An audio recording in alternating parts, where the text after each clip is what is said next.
This is the Hagmann and Hagmann report for today. It is Thursday, May 22nd, 2014. I'm Doug Hagmann, co-host along with my son Joe Hagmann. Together we are the Hagmann and Hagmann report, folks.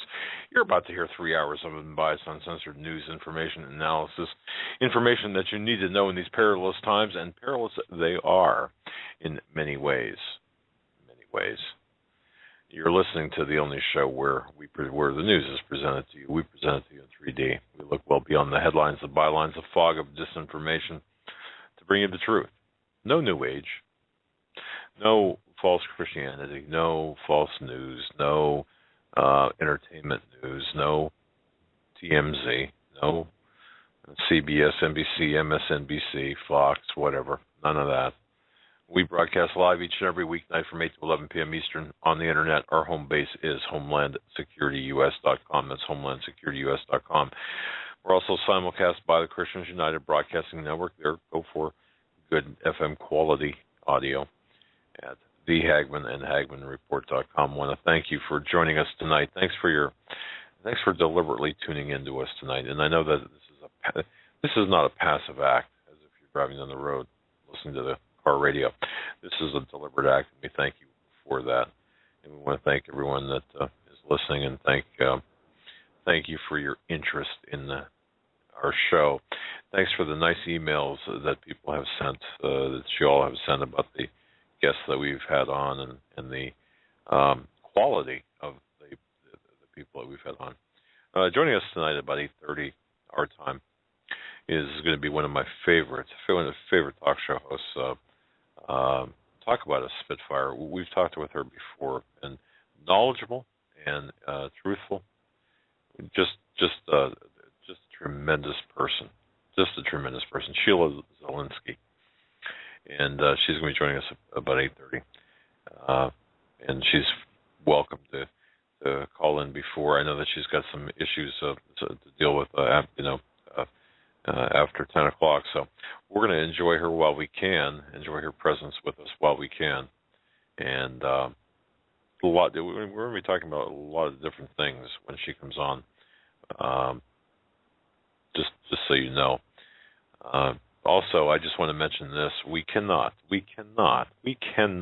forget in any way, shape, or form, folks, the woman in Sudan who is facing hanging for her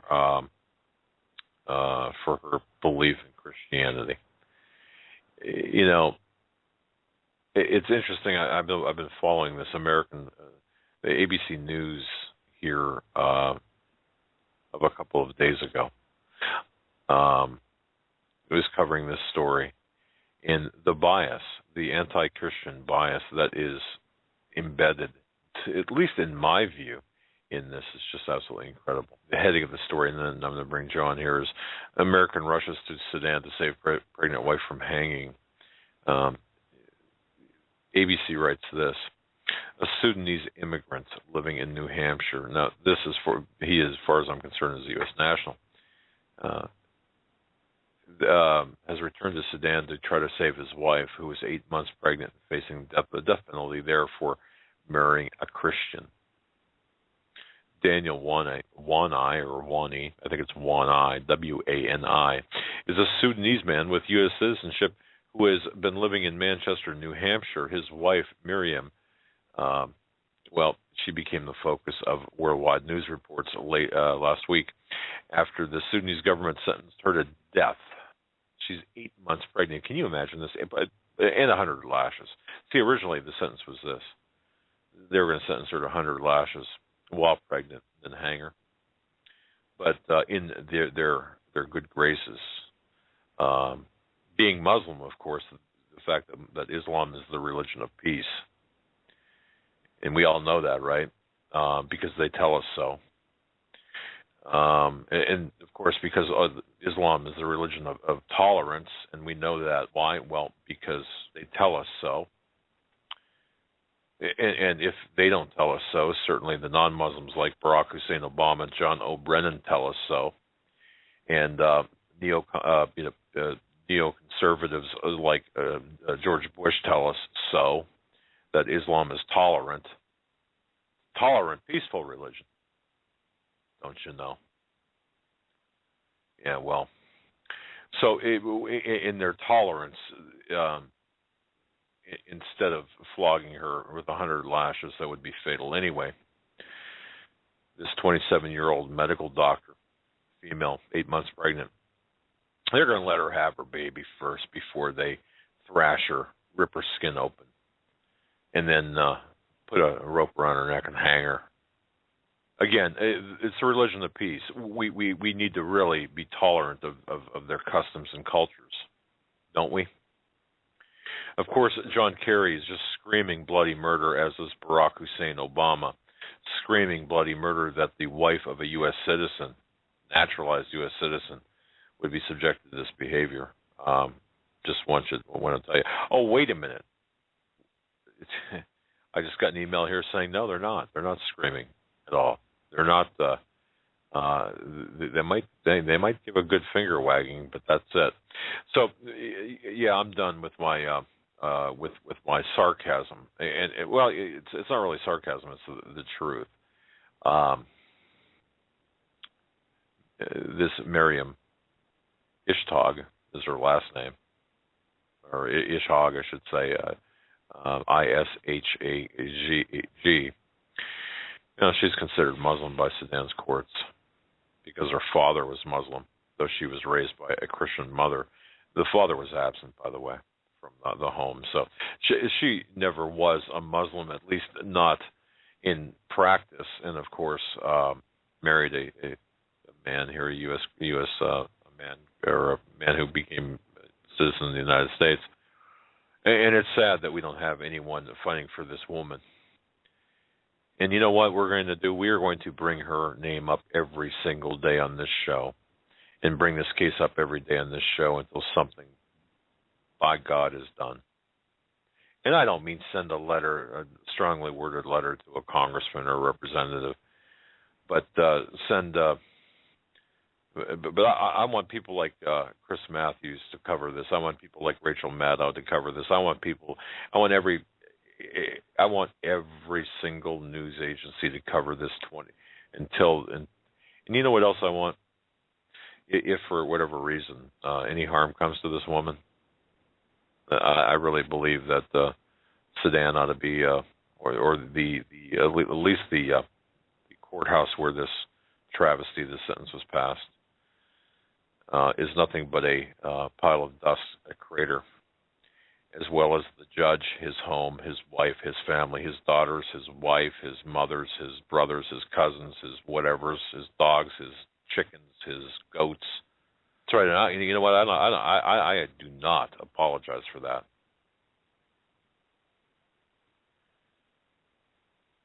Yeah, I got tolerance too.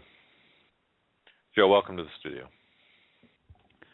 Glad to be here tonight. One day before a 4-day Memorial Day weekend for most people here in the U.S. starting tomorrow. We have Sheila Zielinski coming on in about 20 minutes tonight. Tomorrow night, have you talked to Mr. Morse? No, I thought that's your department. I didn't. Sorry about that. Well, hopefully, I think tomorrow night Mr. Morse will be coming back on to talk about the fraud that has been perpetrated on American citizens in the form of mortgages and private property. And we'll see. We'll have to verify that, and we will in fact, I've got to talk to accordingly. Ken. I'll talk to Ken. I'm sure, Ken, if you're listening, we need to talk. Yes, as far as I know, Greg should be coming back on to give us an update about what's really taking place. This time with a laser-like precision. He laid out a lot of groundwork last week, but it's going to be laser-like precision. Here's the thing, folks. When is this going to become personal for you? It's going to become personal for you when you go to your safety deposit box, or your safe in your house, or your drawer with the lock on it, or wherever you keep your important papers. You drag out your mortgage papers or whatever you have, if you do have them, or even your satisfied mortgage papers, and you look at them and you go through the Greg Morse's website, and you take a look at, his website, by the way, is saveourfamilyandhome.com. But take a look at to see if your mortgage has been sold off, and if you really do indeed hold clear title to your home. And if not, which I suspect that 90% of you don't, the bottom line, the horrific problem that we have with these. Look, folks, it's fraud from beginning to end. And the fraud began with at least the current incarnation began with the taking away the constraints of the Glass-Steagall Act, taking that away, and that happened during the Clinton administration. So, well, we have to look at the fact that has your mortgage been sold off 5 or 6 times? Again, I explained it very simply. You go into First National Bank, you sign mortgage loan documents. Except First National Bank's not paying you, giving you the money. And of course, the mortgage is sold, and it's ultimately, the holder of your property, the deed title to your property, is the United States federal government, perhaps for the intent to securitize or even to sell it off. If you understand that, then you can understand Agenda 21, and you can understand the fact that we are in trouble. We're in trouble because there won't be anybody, any homeowners, essentially. They can do with you what they want. And I was talking to somebody here the other day about this, and they said, "Oh, the American people would never stand for it." Yeah, well, the American people are standing for a lot of things, aren't they? That the American people won't stand for it. They don't even understand it.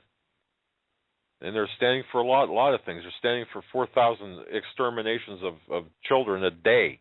It's okay with them. They're standing for a woman. They're okay with a woman over in Sudan because what? It's over there, the wife of a U.S. naturalized citizen, in a Sudanese prison, a 20-foot cell, 20 square foot cell with a 20-month-old child, who arguably is an American citizen, and the mealy mouse State Department doesn't even have. They don't have the guts or the intellect to tell the press whether they believe that this 20-month-old child of Miriam's, by the way, didn't I mention that she's got a 20-month-old as well, who's in prison with her in these squalid conditions. I don't know if you've ever been in a Sudanese prison. It's not pretty. No, I haven't. I just think of the movie Airplane when I mention something like that. But it's not even funny, and it's not funny. But I want Rush Limbaugh to talk about this. I want Michael Savage to talk about this. I want the big talkers to talk about this. But you can't get the State Department to talk about this. I don't know how I got off on this. Well, yeah, but American citizens are putting up with this. Why? Because they don't know about it. And even if they did know about it, how many people are really going to do anything about it? Well, what can I do? Well, you can demand some answers, and you can demand them now. You can demand action. Why not? You can demand answers from the committee about Benghazi. You can demand them. We need to start making our demands. You know why? Because we don't know if there will be tomorrow. We don't know if this show is going to be on a week from now. We don't know when they're going to pull the plug on us. We really don't. Or if they're going to pull the plug on us. You think they're going to keep us on if we descend into complete and utter tyranny? Of course not. Well, we doggone better start caring about things and start doing things. And you know, you guys, I'll tell you something. You guys rock the world as far as I'm concerned. Letting people know that you want answers about Fuddy, the death of Loretta Fuddy. Yes, I'm still working on that. Yes, things are still happening behind the scenes on that. Yes, we are going to get the records. The request is out. So we'll have information for you on that as well at some point here soon. But you know, you have shown that this is not some crazy cross-section of society who thinks that the moon is made of cheese. When we talk about the death of Loretta Fuddy in the convenient death of Loretta Fuddy. Somebody sent me an email. Thank you for that. I guess thank you for that. Of a Before It's News article of the autopsy report that was completely redacted. Of course it was. We knew that, but it's back in April. It's not a new news story. I mean, the whole thing was black. Those aren't the records we're going for. Just so you know, of course. And we're not going to tip off what we do know because, the requests have already been made, but we're not going to tip off publicly what we do know because that has a tendency to change things or to have things change. So that's I just wanted to give you the update on that. We have some news we're going to get into here in the next 15 minutes before Sheila Zielinski joins us. First, this from Zero Hedge. China halts U.S. dollar transactions with Afghanistan banks.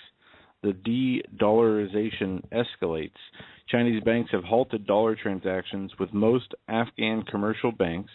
Whether this is related to terrorist organizations in the Muslim-dominated regions is unclear. It's also unclear whether the Chinese banks will accept transactions with Afghan banks in the CNY. Chinese banks have halted transactions with most Afghan commercial banks, the central governor bank said on Thursday, making it difficult for businesses to pay for imports with one of Afghan's biggest trading partners. China is a majority country that was handling the bank transfers, and now they have told the banks they can't do it. This from the governor over there. The impact on businesses has been felt immediately. The de-dollarization or anti-terrorist action, the official story is as follows. The Chinese move was part of the trend in which it was increasingly difficult for Afghan's commercial banks to execute international transactions. Some of our banks cannot do direct transactions because their correspondent banks are in the U.S., Europe, Germany, or Turkey and have halted all their transactions. That from a correspondent in Afghanistan. Now even transferring money to China to import goods has been affected. The Afghan government's failure to pass key measures means it could, in June, be blacklisted by Financial Action Task Force, FATF, an international body that sets standards on how countries combat money laundering. And it goes on to say that this has been affecting our bank's ability to transfer money for anything, describing how students abroad were unable to receive money from their parents as an example. Chinese banks and officials were not immediately available for comment. And the article ends by saying, because apparently now even Chinese banks are suddenly very concerned about money laundering compliance. In the meantime, the Afghan economy will continue to suffer, but this is another incident in the push away from the U.S. dollar. And we talked about how China and Russia set up a deal for using their own national currencies and pushing away from the U.S. dollar. And this is now being implemented on other neighboring countries around China, around Russia, their allies, so to say. And this will be an increasing trend, I would imagine, to see more countries being forced away from the dollar by the bigger countries that chose to move away in order to, well, in my opinion, bring down the United States dollar as the world reserve currency. I remember, folks, if you go to HomelandSecurityUS.com, that's HomelandSecurityUS.com, just a search for Kill the Dollar. That's it. Do a search for Kill the Dollar. Two things should come up, at least two things. One should be a video done, a very well done video. We didn't do the video. It's obvious because it's very well done. And the second thing is my article, on which the video is based. Two years ago, Kyle Bass had an interview with who I now believe to be was Timothy Geithner. Now, I don't know that to be a fact, but it was an administrative official. TurboTax Timmy said, "We'll just kill the dollar." And see that's a murderous act. That's exactly what they're planning on doing. They're planning on taking it down on command, like Building 7, on command. You see, it's all been planned out. You know that, right? Everything's been planned out, and if you don't know that by now, you'll know. Well, see, I don't mean to. Boy, it sounds like I woke up on the wrong side of the bed this morning. I didn't wake up on any side of the bed this morning. The wrong side of the couch, apparently. No, my wife's not mad at me. But no, it's just one of those things where it's extremely frustrating to look at this and to attempt to really convince people that none of this is by accident. When the dollar does collapse, and it will, it's not going to be a result of an accident. It's going to be a result of an intentional takedown. And that takedown is going to be attempted, they're going to attempt to explain that away by, well, these are events were out of our control. Now we have to rebuild the old system, or rebuild a new system based on the old system. A newer, better way of the older system kind of thing. So those people in the background on political forums cheering for the failure of the Federal Reserve, yeah, I'm all for getting rid of the Federal Reserve, absolutely. Absolutely. Which you're going to have left. You're going to have a Federal Reserve on steroids. Do you think for one moment that they're going to take out their lifeblood, their money, the Federal Reserve? Do you think for a moment they're going to take that out and not replace it with something equally bad, if not worse, on a global scale? Of course, that's their intent. What Joe just referenced there is just one spoke of a wheel of many, many, many, many spokes that will cause the destruction of the United States sovereignty, the sovereignty of the United States. You take away the currency of a nation, what do you take away? You take away their sovereignty, just as they are doing with the southern border of Mexico, of our United States and Mexico, that is. You take away our individuality. You balkanize the American states. You balkanize America by illegal immigration. Well, what happens? You take away our sovereignty, our individuality. You rip away at the moral fabric of our country. That's by design. It's not by accident. It's not to get the votes. Well, of course, it's a benefit. I mean, that's a consequence. But the real issue here is not because a bunch of Democrats want the illegal immigrants, the vote of the illegal immigrants for job security. Again, that's a consequence. That's not the intent. The intent is to dilute our society, the fabric of our society, to such an extent that we don't even know who the heck we are anymore. Have you been if you're listening to this and to our listeners in the 5 boroughs of New York City, look, I get it. I understand it. But have you been to the Bronx or to Brooklyn or Queens? Have you stood on the street corner? Have you ever, if someone blindfolded you, drove you around for 20 hours, or drugged you or something, we'll say, put a blindfold on you, drugged you, and sat you on the street corner in Queens, took the blindfold off, I guarantee you wouldn't know what country you're in. I can guarantee you. You would have no idea, no clue what country you're in. A lot of people have never been to New York City. There's it's a different world. Yeah. I mean, you wake up in a different part of New York City that you would think you're in a different country.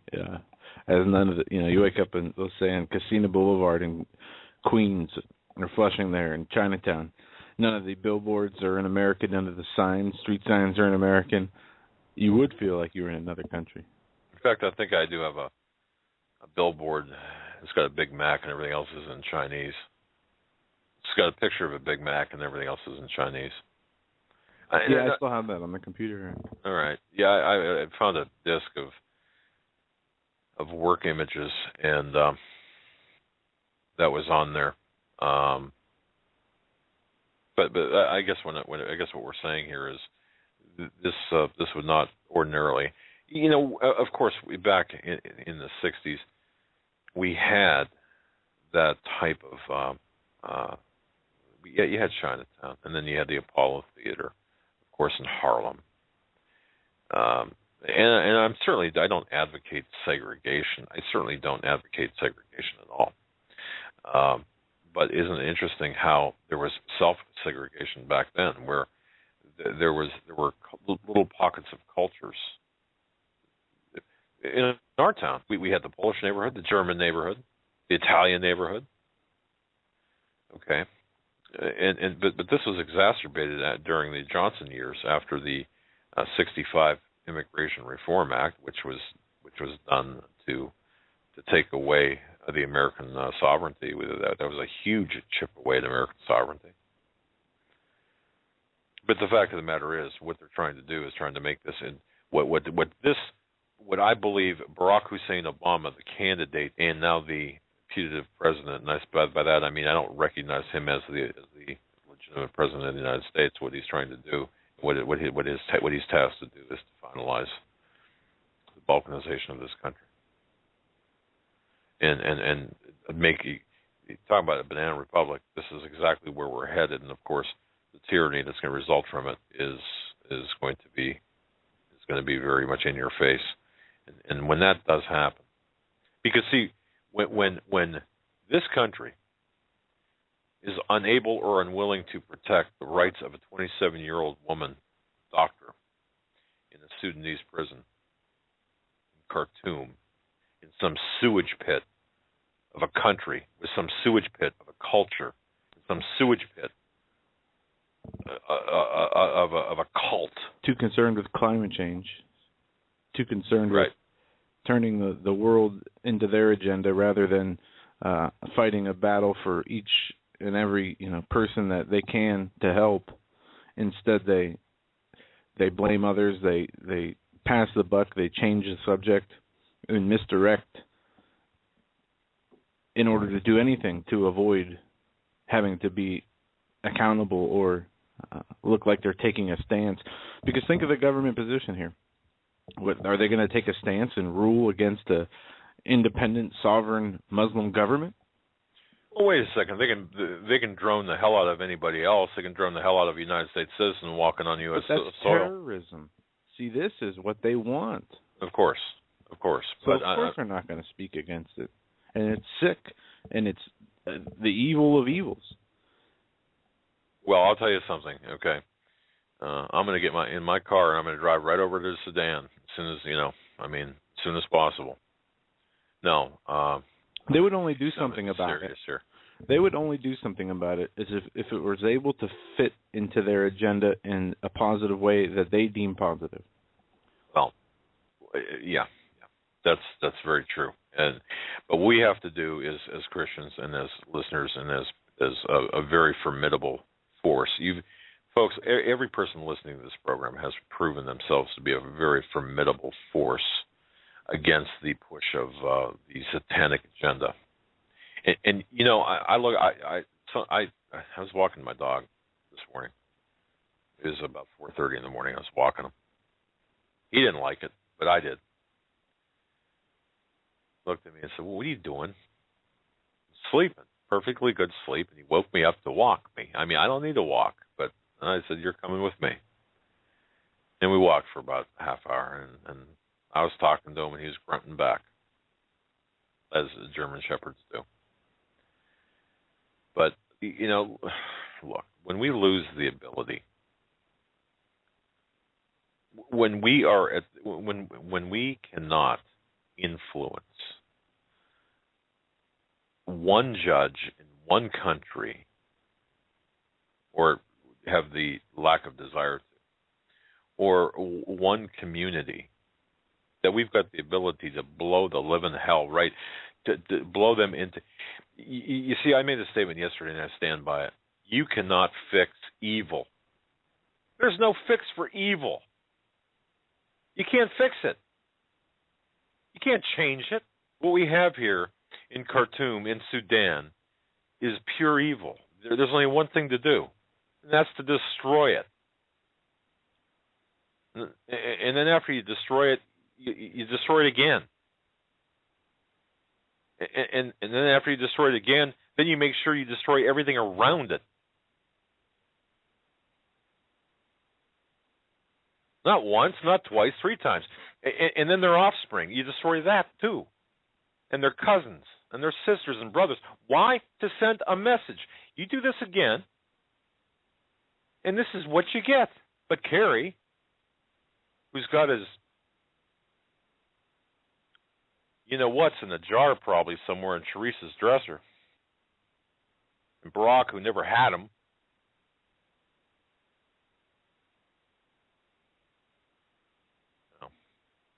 going off here. I need some sanity. Is Sheila on? All right. Yeah, Sheila's on. We're going to bring her on now. This is Sheila Zielinski. Great to have you back on the show. Hi, guys. How's it going? Oh, it's fun. Sheila, I'm off on a rant, and I can't.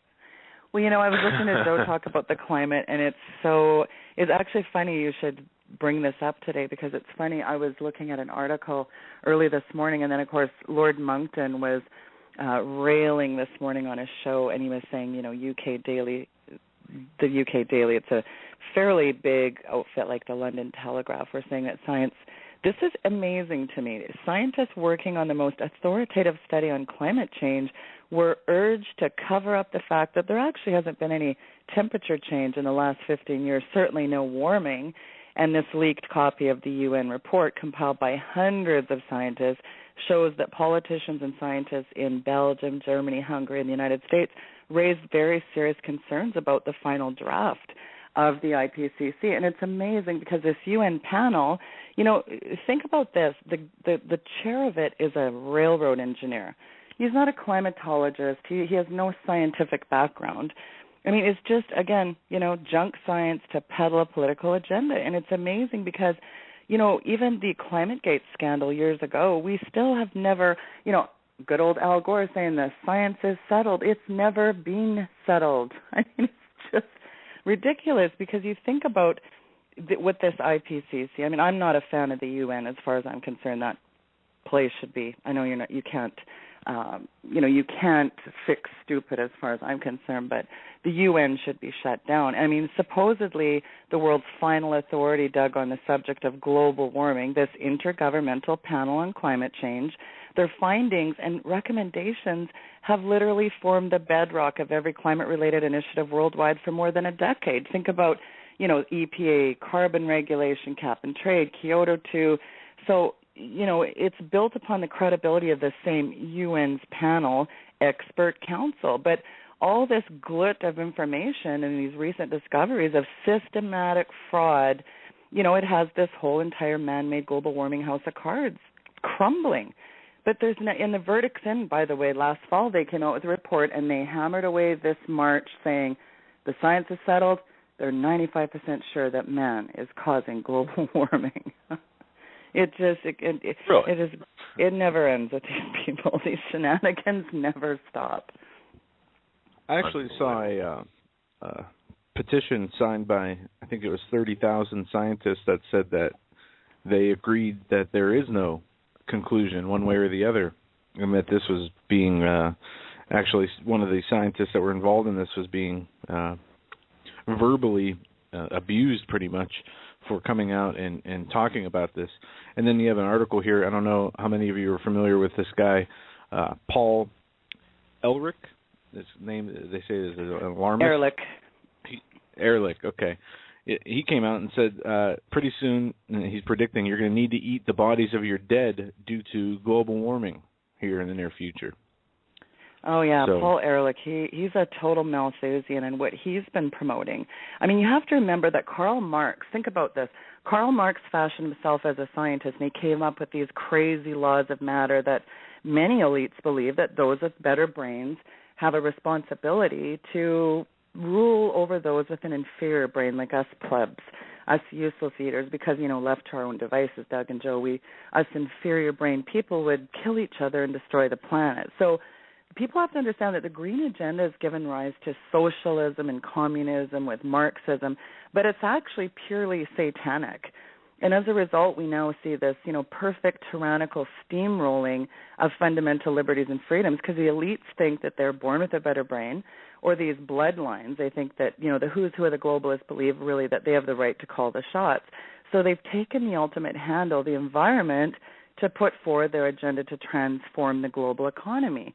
And in the case of the U.S., well, good old Obama's hand-picked science advisor, John Holdren, said it best when he said, our goal really is to de-develop the United States of America. Now, Holdren, this is a guy who wrote books with the guy you're talking about, noted Malthusian Paul Ehrlich. And Paul Ehrlich wrote the book, The Population Bomb. And he's written some damning things. And again, he reiterates, we have to de-develop the United States. So they're willing to use this junk science to try and take all the manufacturing out of the U.S. That combined with this cap and trade scheme comes right out of the bowels of Karl Marx. And CO2 is plant food. It's not a pollutant. Someone needs to tell Al Gore that CO2 is fertilizer. And Al Gore put together a report where he said that, Ehrlich and all these guys have to come up with some broad-based consensus on important science. So in a nutshell, they're trying to turn anthropogenic global warming into law, like the law of gravity. And in fact, they actually called for anybody that's denying, I'm actually called a climate denier. So, anybody now that is climate denying should be jailed. According to David Suzuki and some other people, Al Gore and his hedonistic huckster friends, you should be jailed if you dare question climate, the climate issue, because the science is settled, remember, Doug and Joe. Joe, when I die, I want Sheila to take my place. We can arrange for that. Report. Okay. We can arrange for that. Very smart. Sheila, I'm sure Joe wants the same thing except sooner. Yes. Wow, it's this whole. I mean, it's maddening, Sheila. It really is when you when you really get down to it. Now, you do a show. They've done a show with Dr. Tim Ball about many things, climatology, environmental stuff. So you know what you're talking about. It's really a money-making, generating scheme, isn't it? This whole thing. Absolutely.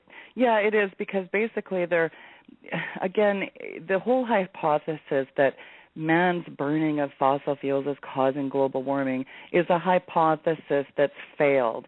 And years ago, the ClimateGate scandal that was talked about was really leaked emails from East Anglia University in the UK that clearly showed how these guys massaged the data to try and rig temperature to make it appear that it is warmer today than in any other time in history. But actually, we know that it was warmer in the medieval warming period. So, essentially they try to get rid of that. They try to take that. They cooked the books. They tried to get rid of it. But you have to understand that these guys like Phil Jones, they have millions and millions of dollars coming in through funding. So, they don't want to jeopardize their funding, right? So it's incredible that they're just repackaging, and, Obama is always trying to get cap and trade pushed through Congress, but they're nervous about that issue. So he tries to bypass Congress and go through regulatory fiat, and he's repackaging it again. He's always talking about the green agenda. And really, environmentalism is really a new religion for a new age, because I'll tell you what, going green to me is a very nefarious term. And there was an excellent book that people actually should get. There's a couple of really good books. Chris Horner wrote an amazing book called Red Hot Lies. And there's another book that's excellent it's called Watermelons. And it's really about, the green agenda, but it's really a very Marxist, the red of the watermelon obviously is the inner core. So it's James Dillingpole wrote that book, and there's some really good books on this. And I mean, Brian Sussman has an amazing book called Eco-Tyranny, and that's another book to get. I mean, incredible scam. I mean, it is just absolutely the biggest hoax they've ever pulled off to cause us to think that man is causing global warming just by the fact that it's breathing. And there's a Washington politician that actually recently came out with a bill that wants to tax people for breathing, Doug and Joe. And people can look that up. I mean, hey, don't take my word for it. Research this stuff. So wait a second. We're going to be taxed by lung capacity or the amount of breaths we take? What if we hyperventilate? What if we vapor lock? I mean, what's the deal? Seriously? I mean, this is an actual proposal here to tax us by the this is an actual proposal. It's going to start with bikers, people that bike, and then it's going to go to walkers, and then pretty much everybody. And yeah, it's unbelievable. It's literally because, Doug, when you breathe out, you emit CO2, and you're destroying the planet. So no, in fact, the going green is really, to me, it's really a more nefarious, sinister, insidious eugenics plan, really, because you've got these hucksters like Ted Turner and Bill Gates saying, we got too many people using too much stuff. And Bill Gates, anybody can look this up, he says, Planned Parenthood, folks, is not about planning for children. It is a very sinister, vaccination program. And if we do a really good job, Bill says, of sterilizing through forced vaccinations, we can reduce the population from 15% on. And he's quoted in some other things saying 20%. I mean, that is depopulation at its finest. Wow. Yes, it is. And the Ulrich, the guy we were talking about earlier, he once attacked pro-life Americans, accusing them of trying to kill women by making abortion illegal. And you can just see the insanity of what comes out of these people's mouths. And it's not just that, Joe. They want to actually make a law so that up to 3 years you can terminate. So we're talking post-natal. We're not talking prenatal. We're not talking, once the baby is in the mother's womb. We're talking up to 3 years out of the womb. There's legislation before Congress that they think that you have the right to abort up to 3 years of age, up to 36 months. I mean, these are sci-fi headlines. I mean, these are really things that are going on. I mean, it's so people can't even wrap their head around these because they're almost too unbelievable to even absorb. I mean, how could just a good, decent person even think that that's an option to kill a child that is, 36 months and under? I mean, it's so insidious.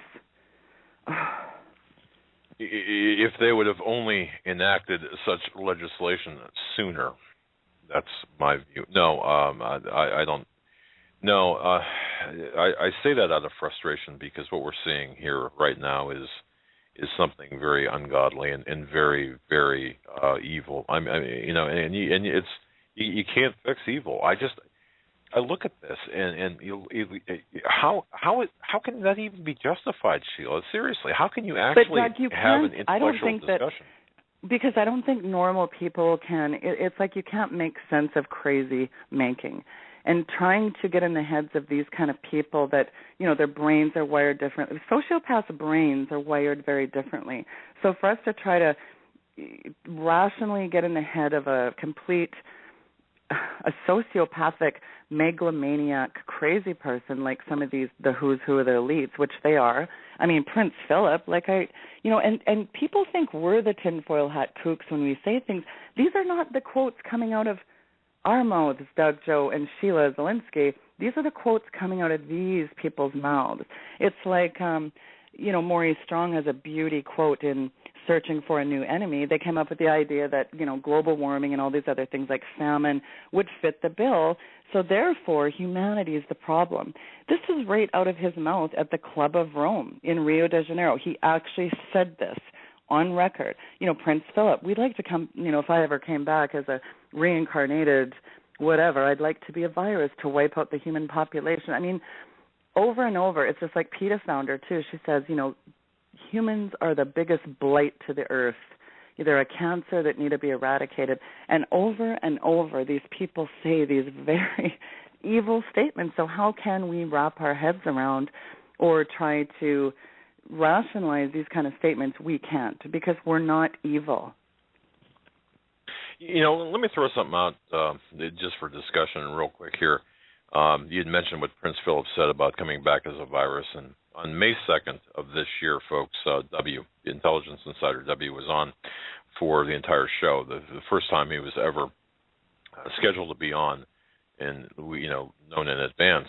And at the very end, to me, it's a very critical show to listen to because we were talking about the computerized system in which we live and how everything is going to computer, and about the silicon-based how our computers and everything is run on silicon-based chips. And we talked about silicon-based chips. Now, think about Prince Philip said, coming back as a virus. In that context, just kind of want to throw that out to you as a different angle or perspective. Because what if, for example, the beast system is in fact a computerized, if not artificial intelligence kind of system? And this is not New Age. This is just the progression of technology. What if the takeover of that is what's being discussed, and that virus is in fact the I don't even know if it's would be the mark of the beast or the taking over in that fashion. But I just thought that statement was interesting in that context. I don't know, Sheila. It was just something I thought of. Just to take us off track there. You look at the transhuman agenda, you look at these Illuminati kingpin, and most are bloodlines if people do any research on it. And there's 13 bloodlines, but there's been splits off. And you got to remember the Rothschild family, Doug and Joe, they trace their roots back allegedly to Nimrod. I mean, we're talking about antiquity. So when you really get into this rabbit hole and you go very far down it and you start researching these families, they're very, these people are all typically inbred, and that's just a fact. So again, you've got this big pool of inbred, megalomaniac, sociopathic crazies that are at the helm. So, that says something right there. And all they want is eradication of the useless eaters. That is really what they want. And it didn't just start with Hitler, because a lot of people think eugenics has really kind of came on board around the time of Hitler, but it wasn't.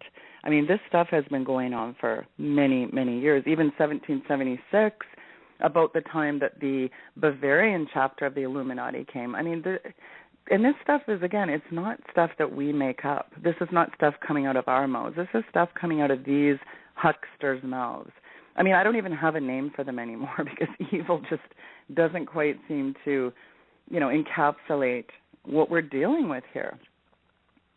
No, you're right on the money with your statements, folks. Our very special guest tonight is Sheila Zielinski, and I was trying to think of a really nice adjective.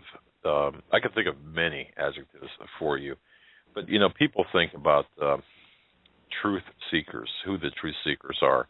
Folks, I want to tell you, you talk about one of the finest Christian women I know, and one of the finest and most accomplished researchers I know, and one of the finest and most accomplished talk radio hosts I know. You're talking to her, you're listening to her, and that's Sheila Zielinski. Her website is weekendvigilante.com. I always want to put the V in front of everything, and I'm sorry about that, but it's weekendvigilante.com. And we're going to be meeting in it for the first time, Sheila, because we live on opposite ends of the country, but we're going to be meeting for the first time on closer to your end of the country in Montana. So that's next week already. Wow, it's just really rapidly approaching, isn't it? It seems weird when you say it's next week. Yeah. When my wife told me about me going out of town next week, I looked at her. We had to do some things, and I looked at her, and where am I going next week? And then it hit me. It's next week. So, my goodness. But Sheila, you're so kind to join us. I really want to know. Joe and I were talking before the show, and we do show prep and things. But out of everything that's going on, what's on your mind? Folks, by the way, let me just say this: in her pursuit of the truth, Joe and I have had so many problems over the last 3 years where we've had computers fried. We've had very weird things happen to us. We've had so many bad things happen to us.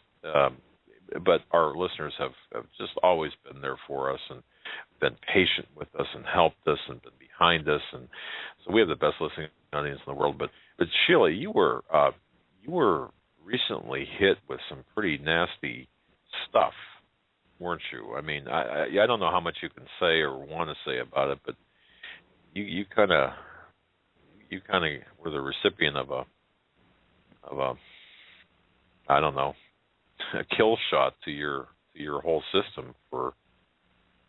That happened to me last year, but it was very bizarre because I was in a series of emails with a couple different people. One actually was W, and we had some comments on Benghazi back and forth. And what's really interesting is literally I went to do a show, and literally within 15 minutes, I got this really bizarre blue screen. I've never seen this ever. And my computer just shut right down. I thought, well, that's weird. Okay, I'm going to reboot this thing. And it didn't turn on. Like, it literally was just fried. So I took it into a local computer guy, and he said, I've been in the business 25 years, and I've never seen this. Because he actually got it on, but he got the computer on, but all he had was this weird, strange blue screen, and then it had sort of some code on it. And he said, well, I'm going to take a screenshot. I'm going to send it around to some fellows I know. One particular guy was in New York, and he said, have you ever seen anything? He goes, this is the guy that is the guru of computers, and he's never seen it either. So I thought, well, completely bizarre. So, it must just be a coincidence, though, I'm sure, Doug. Because I was actually talking about Bilderberg, the little secret confab meets next week, of course, in Copenhagen. I was shooting back and forth some emails, but literally just shut down, fried, done, not open for discussion. So, I mean, we get attacked on Blog Talk. We have bizarre things happening. There's never a dull moment in the day in the life, eh? Exactly, and that's something that there are so many things that I really want to get your insight on, because folks, if you've never heard Sheila Zielinski, if you've never heard her show, if you've never heard her interviews, she interviews some very heavy hitters. In fact, I'm not going to say who you were talking about interviewing. I'll let you disclose whatever you want to disclose, but talk about some very heavy hitters.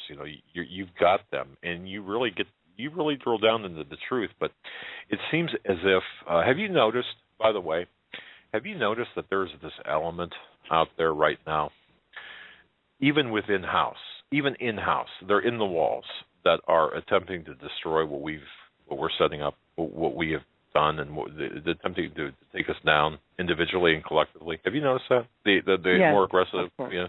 Yeah, there's really, and there seems to be an acceleration too. And again, I can't help but come back to this word that Pastor David Langford, comes off a 40-day fast, and the Lord really revealed some things to him, and the word acceleration, and then of course some details around what would be happening in preceding months. And it's incredible.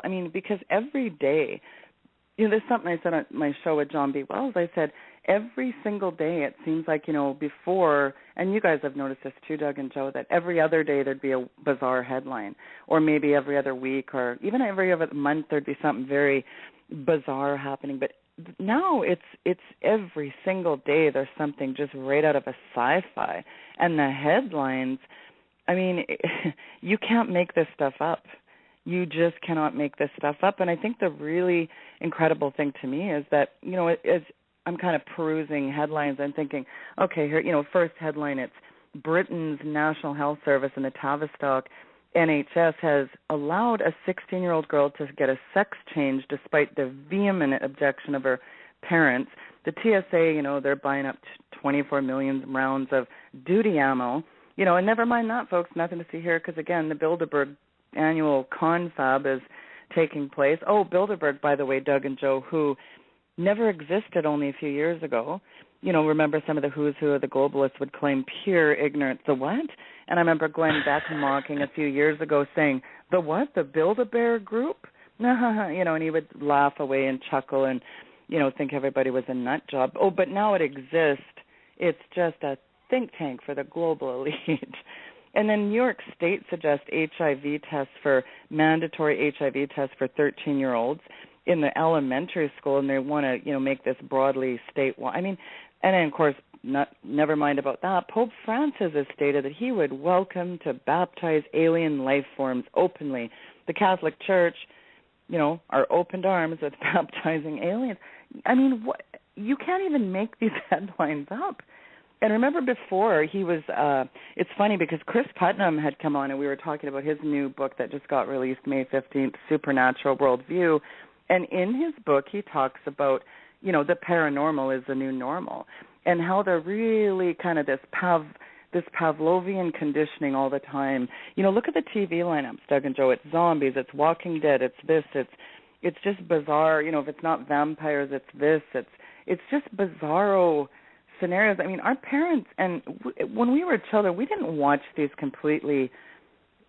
They're very, very interesting, kind of mind-numbing, dumbed-down TV lineup. And again, it's like this preconditioning for all this very weird stuff. And Pope Francis had said even a few months ago that, they asked him, what's your take on abortion and what's your take on homosexuality? Well, it's not my place to judge. I thought, you're the Pope. That's your job. I mean, it's not his place to judge. Did I hear that right? I had to rewind that a few times. I mean, it's mind-numbing. You can't make this stuff up. No, you can't. And, of course, all of the circumstances surrounding the Pope, what do you think about this current Pope? I mean, I know that's kind of a broad question, but we've got really two popes now, one Jesuit, one that's in the background. And, do you think that this is the fulfillment of the Malachi prophecies, or do you believe, what do you believe? Well, I tend to kind of lean on Chris Putnam and Tom Horns. I mean, and if anybody out there, if your listeners don't have Petrus Romanus and Exo Vaticana, Doug, those are a must-own. And I think Tom Horns actually got a deal going on this week for like 8 free books or something with the purchase of Chris Putnam's new book, Supernatural Worldview, and that is honestly a must-have. There's a guy that is an absolute brilliant, intelligent man that's just doing incredible research. And if you go to Raiders, Tom Horn's website, you just punch in Tom Horn Raiders, it'll bring you up to the link. That is just a major, unprecedented book grab, and you get a whole bunch of stuff for free. I think $300 to $400 books for free. And it's not a plug. I mean, I think Chris Putnam is just amazing, the research he's done around the Pope and the Vatican and sort of, what's going on with all the connection, with the alien connection, and what's with the last Pope, the final Pope. The book, Petrus Romanus, I mean, essentially that book really delves into the connections. And, I wouldn't do that book justice, but I really tend to think that, this is the final cigar. And, look at prior to his removal, Ratzinger there. I mean, no pontiff has ever been removed for, 700 years? I mean, it was just unprecedented move on the Catholic Church.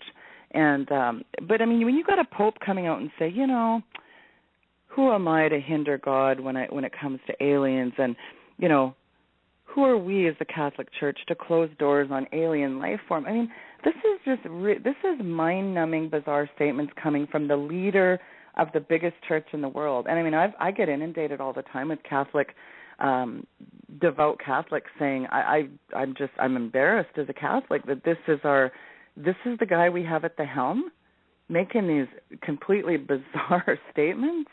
I don't know. I just can't even wrap my head around what's going on. Yeah, I've got the same problem too, and I've got Exo Vaticana and Petrus Romanus here on my bookshelf right next to me. 2 fantastic books, and I echo your sentiments too about Chris Putnam. His level of intellectual discourse is far surpasses anybody I've read with respect to, well, in this case, his new book, Supernatural Worldview, examining the paranormal, PSI, and the apocalyptic, of course, is a must-read. So, in fact, I echo your sentiments. Definitely visit Tom Horn's Raiders site and take advantage of whatever offers that they do have, because even if you have duplicates, you can certainly give them to others that'll help them too. It's a great thing. And folks, go to weekendvigilante.com, and there you can listen to Sheila's May 8th interview with Chris Putnam. It's right there. It's good too. Oh man, you know what? I was at about 4:30 when I was walking my dog, I was listening to it actually, and how I do it, it's the old-fashioned way, how I get. But anyway, it's just unbelievable the information that you folks discussed, and I'm just really a big fan of yours. Can you hold on because there's so many other things I want to ask you. Can you stay with us or? Yes, absolutely. Okay. Oh, thank you so much, folks. You're listening to the Hagmann and Hagmann Report. Our very special guest tonight is a woman that I'm proud to call a friend. I'm proud to call an ally, a very Christian woman, a very no-nonsense interviewer, researcher, a seeker of the truth, and someone I'm really proud to know, and that's Sheila Zielinski, weekendvigilante.com. You're listening to the Hagmann and Hagmann Report on this, the 22nd day of May 2014. Thursday, May 22nd, 2014. I want to give a special hello to Marianne. Thanks for listening and for all that you do for us out there. We are joined this hour by Sheila Zielinski. Her show and podcast can be found on her website, weekendvigilante.com. She's a former guest of the show, very intelligent on the front lines of this battle that we're fighting for biblical truth rather than worldly incompetence that is being pushed and shoved down our throats that so many people seemingly are flocking to, and really a decline in the Christian religion around the world. As I read an article here about the Pope and his travel to Jerusalem upcoming here in the next few days, and it talks about the Pope going to a declining Christian Israel, and it talks about many aspects of his trip there. Sheila, what do you see here with the Pope and his travel to Israel for this interfaith dialogue that he's planning to engage in while he's there? Well, it's very interesting timing, isn't it? And I mean, again, every day to me is kind of like a nature hike through the book of Revelation, the book of Ezekiel. There's so many things that are coming to pass, the book of Daniel. I mean, it's all just, again, it's all very timely, isn't it? Because we are told in some of the big, in the who's who of the prophets in the Bible, what's going to come to pass. And, it's funny, Joe, because yesterday I had this email from a lady, and she said, you should have a suicide hotline on my website. And she's telling me I should have a suicide hotline. And I said, well, why should I have a suicide hotline? She goes, because your information is so depressing. And I've heard that before. I mean, that actually wasn't the first time I'd heard that. And I get inundated with people who think it's hopeless. But the bottom line is, it should be exciting to see all these things unfolding, because we're living in a very huge time in history. But yes, I do agree that we're in perilous times. And, I said recently on a show, we're standing idly by, we're watching evil encompass our once great Christian nation, and we've essentially done nothing. We've turned our back on our faith and on God.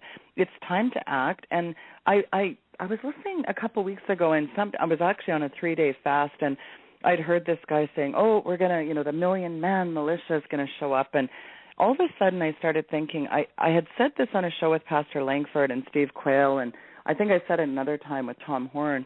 I said, can you imagine, there's all these 1 million mask militias and the 1 million man march and the 1 million whatever, and there's the truckers hammer down to D.C., and there's the bikers rally, and there's all this stuff. But, up until now, those types of gatherings have been completely ineffective. And I think it's time for effective. So, Doug and Joe, I'm organizing an event that I think is going to be very effective. In fact, how do I know that? Well, because it's based on the Word of God, and fasting and prayer is powerful. So I've decided, it came into my spirit, can you imagine 1 million people on their knees praying and fasting, even a 3-day Esther fast? If you go to the book of Esther in 4:16, it talks about a 3-day fast with no food and no drink. I mean, I think it's fine to do water, but I'm organizing from June 8th to the 11th, and I mean, of course, people can do it longer. And again, you can get updates at weekendvigilante.com, and we have a Facebook page, event page. But I mean, we are in very perilous times, and I think we want to see the hand of God move. And I thought, well, what better day to do it after the conference, but also soon. And I thought, what day is Pentecost this year? It's June 8th. So I thought, you know what, that's it. Lord, if this is something you want me to organize, I'm going to do it. And so I had confirmation, and I say, hey, join us. I mean, Christians across the globe in a 1 million man fast and prayer. And in the book of it's a couple places, but Ahab was a very evil. He was an evil huckster, and he fasted and moved God's hand. So can you imagine people that love God fasting? I mean, a big group, and I would say, where 2 or more are gathered, he's in the midst of our prayer. Where 1 million are gathered, can you imagine that? So I thought, I believe this is going to be an epic and powerful event to show God that we repent, we seek his face, and we yearn to return our nation back over to him. So I say, hey, join me in this.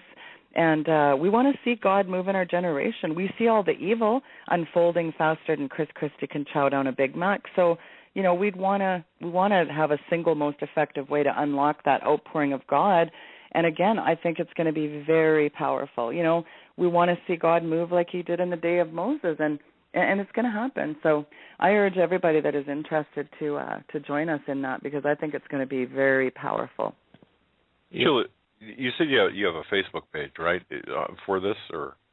Yeah, it's actually, if you go to weekendvigilante.com and you click on there's a tab that says A Million Man Fast. There's some information there, and I'll be giving updates. And again, it's very simple. I mean, it's not a, some guy asked me the other day, well, can transvestites join this fast? I thought, I'm not even going to answer that. I would like to see every Bible-believing, blood-bought, Holy Spirit-filled Christian do it. But again, I mean, I guess anybody can do it, really, because again, Ahab was no proponent of God, and he moved God's hand. So I'm not really putting it. I guess anybody can do it, really. I would like to just think Christians are going to do it, but again, I guess anybody can call themselves a Christian too, right, Doug and Joe? Absolutely. And many do.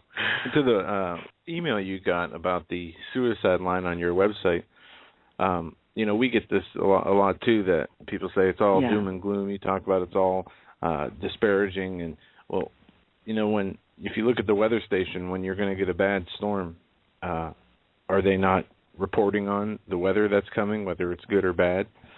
And not to compare what weather people do to what people of the Lord are trying to do. At the same time, the truth at times is very scary, very threatening, very bad.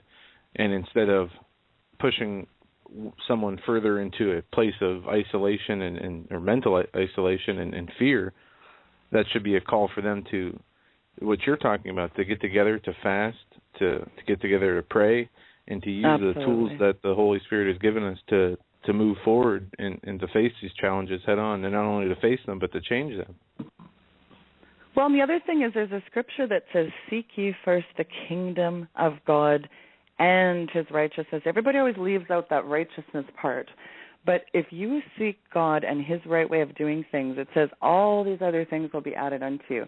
There's so many incredible scriptures. I'm reminded of Philippians 4:6 and 4:11. There's so many amazing scriptures, but yet I think there's this, I don't know if it's cognitive dissonance or what it is in the church today, but it's kind of like, it's like, I have faith in God.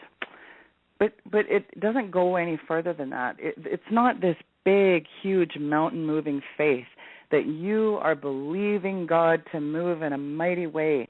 We say we do, but do we really believe that God is absolutely going to provide all our needs? And I know that, a third of Americans are out of a job right now. There's a very bleak financial, economic crisis looming, and I know that a lot of people are going through hard times right now. But, I want to encourage people, because the one area that Satan wants to attack everyone is in their faith. And I want to encourage your listeners to know that God will move. And God does, he is very concerned, don't kid yourself, about the situation. And yet a lot of people say, well, where's God in all this? Where is God? And I'm sure that when Moses was standing watching Pharaoh chase him down, he was thinking, where's God? But we have to have that kind of faith. And I think this is why this fast and prayer is going to be very powerful, to see the hand of God move, because I think we're ready for it. I totally agree. And I've got to tell you this, Sheila, I've never done a real fast like you have. It doesn't make a difference. That sounds like such an idiotic question. I know, but I'm serious. Does it hone your insights and intellect and motivation and religious, or not religious, but spirituality? I really want to know the answer to that question, because I've never really that experienced is a good question, Doug. It is a really super good question, and the answer to it is absolutely. I have absolutely been floored. I'll start a 3-day fast, and then the first day I'll see God move in just ways that just cause me to be dumbfounded. I mean, I haven't even really got into it, and he moves. I mean, it's incredible. I mean, people have done 21-day fast. Some people do the Daniel fast. Typically, I just prefer the 3-day Esther fast. And in the scripture, when you actually look that scripture up, she says, fast ye for me, and neither eat nor drink 3 days, night or day. I also and my maidens will fast likewise, and I will go to the king, which is not according to the law, and if I perish, I perish. And it's a very, if you read that, Esther's not a very long chapter. I encourage people to read that because it's very powerful to see what happened in her fast. And I just really, truly believe, and of course Daniel fast, that's, he refused to partake in the king's table. So I think he just did it. Sounded like to me he just ate vegetables and, anything that came from the earth that God, abundance of fruit and vegetables. So, I mean, different people kind of have their own thing. But, I mean, I encourage people that say, well, I have diabetes or I can't fast or I can't do it or whatever. I mean, fast something then. Maybe necessarily you don't want to quit eating for those 3 days and just drink water the whole 3 days. But in any event, I would encourage people to fast something like maybe fast television, maybe fast something.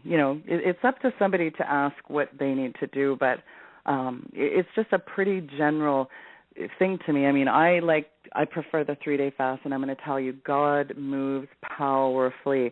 And of course, you want to get into the Word of God at that time. And the things that God shows you and reveals to you during fast is incredible. I mean, it's a very personal experience but I challenge everybody to try it. Try this June 8th to 11th fast, and you will not be disappointed. We're going to see God move in North America in a mighty way. Watch and see. I'm very excited about it. And if people have questions, they can just email me at my email is on the contact tab on the website. And if people have questions, I mean, it's a full-time job almost trying to respond to, we get, of course, you guys know, get thousands of emails a week. But, I do have an assistant trying to help me with, addressing some of the questions.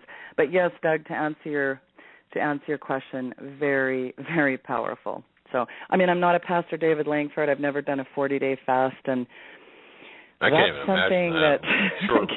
Short of being in a coma, I mean, really.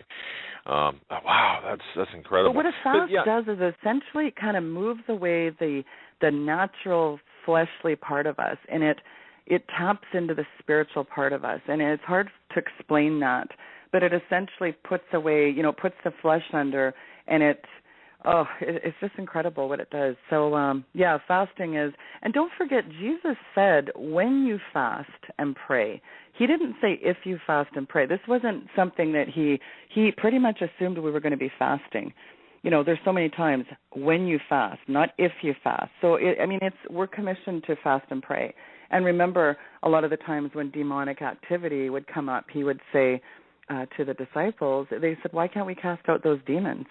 And he said those ones require fasting and prayer. So tougher, harder things required fasting and prayer, and it's powerful. There's actually if you go to my YouTube channel on the website too, there's a very amazing conversation I had with Pastor Langford on fasting and prayer. And I think Steve Quayle is on that show too, and it's a good one as well. Pastor Langford really lays it out beautifully there, so I encourage people to listen to that great. too. We actually had I don't know whether you met Pastor Langford. We can brag about meeting him. Actually, we had breakfast with him about a month and a half ago. What a fabulous man! It's tremendous, and you'll have an opportunity to meet him in Montana. Just a tremendous guy. I wanted to ask you. You had mentioned earlier the Bilderberg Group, for example, and we know that they're meeting now, of course, next week, I think, May 29th through the 1st of June, actually mirroring the conference, the Whitestone Remnant Conference, or just about mirroring that.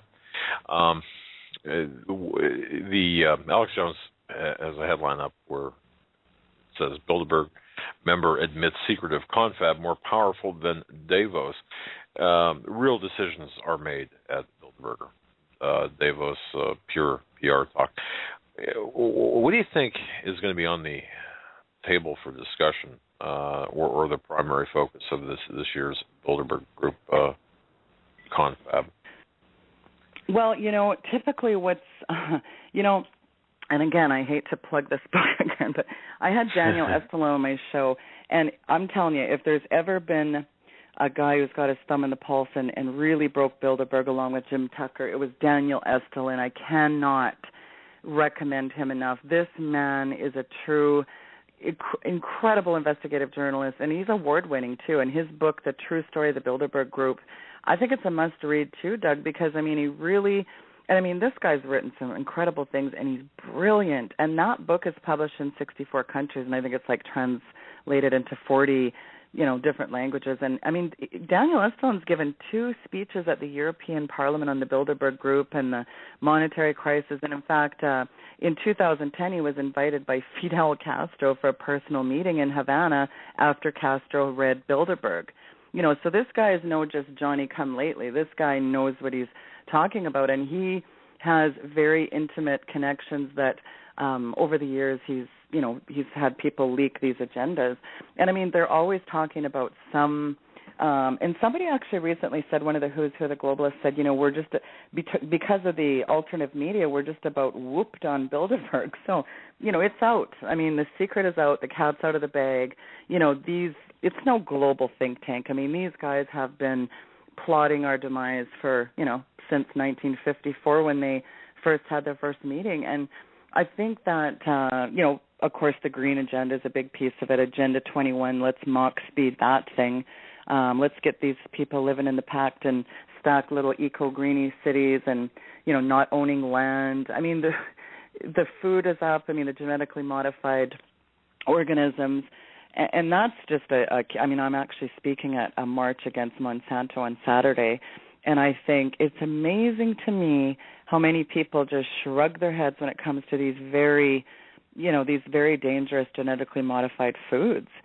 People just kind of, they shrug their shoulders and they don't seem to think that there's something wrong with them. Monsanto they're banned in 64 countries, but yet why is it that we're just shrugging our shoulders when it comes to them not, labeling these foods? And yet the workers in these companies like Monsanto, they're out there in hazmat suits spraying this, pesticide, and it's incredible. People really need to do some research on Monsanto, that's for sure. So what's going to be on their agenda? I think more eugenics, more ways that they can dupe the unsuspecting public, and, more ways they can eradicate the plebs. I think that's kind of the overview.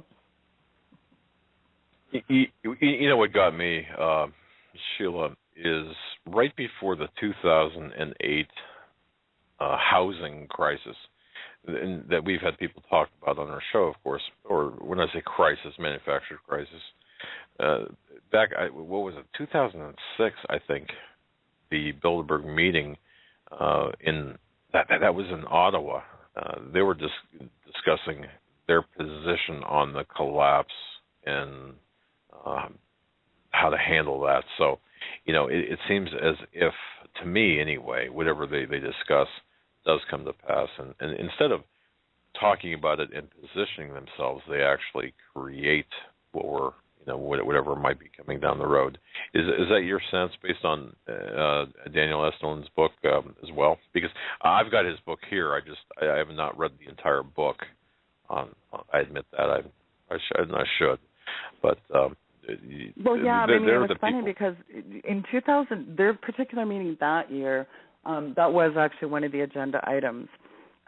They wanted to talk about the, a way that essentially they could gain financial leverage. And one of the things that they did is they had a planned collapse there. And again, it was the same hucksters that were going to, even back in December, the rules were changing again. Remember, I don't know if you guys remember this, and V talked about this in great length. You had this IMF working paper with Carmen Reinhardt, here's a winner, saying, debt sustainability can only be achieved if the masses think that a mix of austerity, forbearance, and growth and toleration for higher inflation is needed. That's the same thing they were peddling back in 2006. They kept saying, we need tolerance for higher inflation. So again, you've got these people kind of mindlessly muddling along, and I don't think they're going to see this collapse coming either, Doug. Because, I've said that to V. What happens when all this inflation comes home to roost and everyone else is trading in currency that's not ours? These unscrupulous charlatans, they never stop. No, they don't, and they're not going to stop till their agenda is complete. And with these China and Russia moving away from the dollar, we started off from an article of Zero Hedge today about how China is making Afghanistan central banks not have transactions in the United States currency anymore. But it's not just that. It's like not just China and Russia. It's U.S. has been living off their printing press, and nobody ever questions it. The feds just keep churning out the money, and there's Miss, yes lady there, Bernanke 2.0 in a skirt, Janet Yellen. If people knew what a Keynesianist is, this woman is a nightmare. And everybody already knows that Russia's given us a finger and is saying, yep, we're done. We're not playing with the dollar anymore. We're leaving that system. And, you got Russia doing it, China. What happens if India, Brazil, and all these others go along with that? Well, then you've pretty much removed the whole international payment system from dependency on the U.S. dollar. So that produces a run on the dollar, and that is the death of the dollar. So, people go, V is promoting this, and he's just promoting fear-mongering. No, he's got it right on the money. And we don't really know timelines on this, but I think I think people can feel that there's something's about to implode here, and it's not going to be pretty, I don't think. So this was the perfect storm. It's kind of one of those other, visceral example of this growing discontent over this, expanding federal government, and once again, a good illustration of how these hucksters manipulate the financial. They've been sourced as they've been kind of vetted as the bond fraud, the derivatives fraud, the gold fraud. Everything. You guys have had V on, and he talks about this, and I think, it's just, again, running roughshod over the citizens, lying to them all the time, and never being accountable. And when they are when accountability comes into the equation, it's like Obama says, I knew nothing. He's the quintessential Flexian. You can never pin the guy to anything, right? No, you can't. And by the way, you mentioned Obama. I just want to direct people. I do have an article out at CanadaFreePress.com and, of course, our website, HomelandSecurityUS.com. The single most dangerous question that about Obama. That's not the title, but that's the essence. And my question is, where was he during the night of September 11th, 2012? What was he doing, and who was he doing it with? And that, I think, is one of the most important questions. We've had Robert Tosh Plumley on, the CIA whistleblower, of course, talking about his 11 questions. I've got one in addition to his 11, and that's where was he and what was he doing and who was he doing it with? Multi-parted question, admittedly. But nonetheless, it just... How did we get to Obama, Sheila? My goodness, how in the world? I think we were talking about Marxist megalomaniacs, and we somehow springboarded. You're so... And good article, by the way, Doug. That was just a scathing article, but it's so true. There's all these unanswered questions, and they just continue to plague the Obama White House. And, all of these Benghazi attacks on September 11th, 2012, there's just not one single thing that's been really answered in that. It's always the kind of the shuck and jive, the avoid everything. We don't know what's happening. We don't know what happened then. We don't know what's happening now. They never know anything. But, come on. They're not duping the American public. The American public has a lot of common sense, and I don't think they're falling for this. I have huge doubts that, look at the Secret Service logs, and you look at everything, and you put it, you're an investigator, Doug, and you piece everything together. What's your, as an investigator with some 30 years, really getting into the nitty-gritty, you must just be shaking your head in this. It's crazy.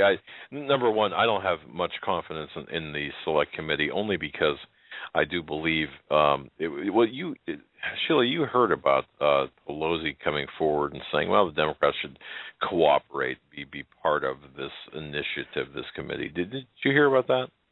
Yeah, where she came out. I'm a good Christian woman, but if there was one time when I'd like to get in the octagon with some boxing gloves, it'd be her and Hitlery, and just take those two on and beat the living, and then repent later. I'll tell you, these two just, she's a witch. I mean, I can't even say on air how I feel about her. It's just same with Obamacare. Let's just pass it and we'll decide then. We'll figure out what the bill means after we pass it. I mean, this woman is disgusting. But where was our commander-in-chief while Americans were fighting for their lives and awaiting assistance, that would never arrive that fateful night? I mean, it's just, nobody wants to talk about it. It's crickets chirping in the media, too.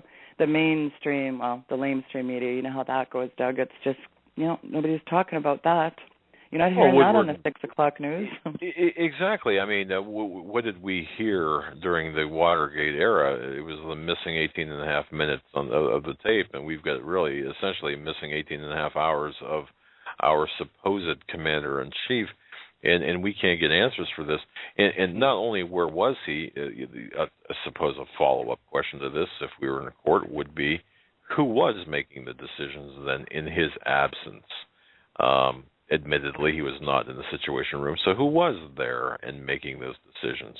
Was it Valerie Jarrett? Well, I think, unfortunately, it'll never be disclosed because it's just typical of this administration. Well, and it's not actually just exclusive to this administration, but, these puppets are always given their marching orders, and I don't really believe that anybody will ever get to the bottom of that. It's not going to be disclosed. And, I mean, look at all the insiders who've come forward that were muzzled by multiple national security secret oaths. And, I mean, it's just staggering.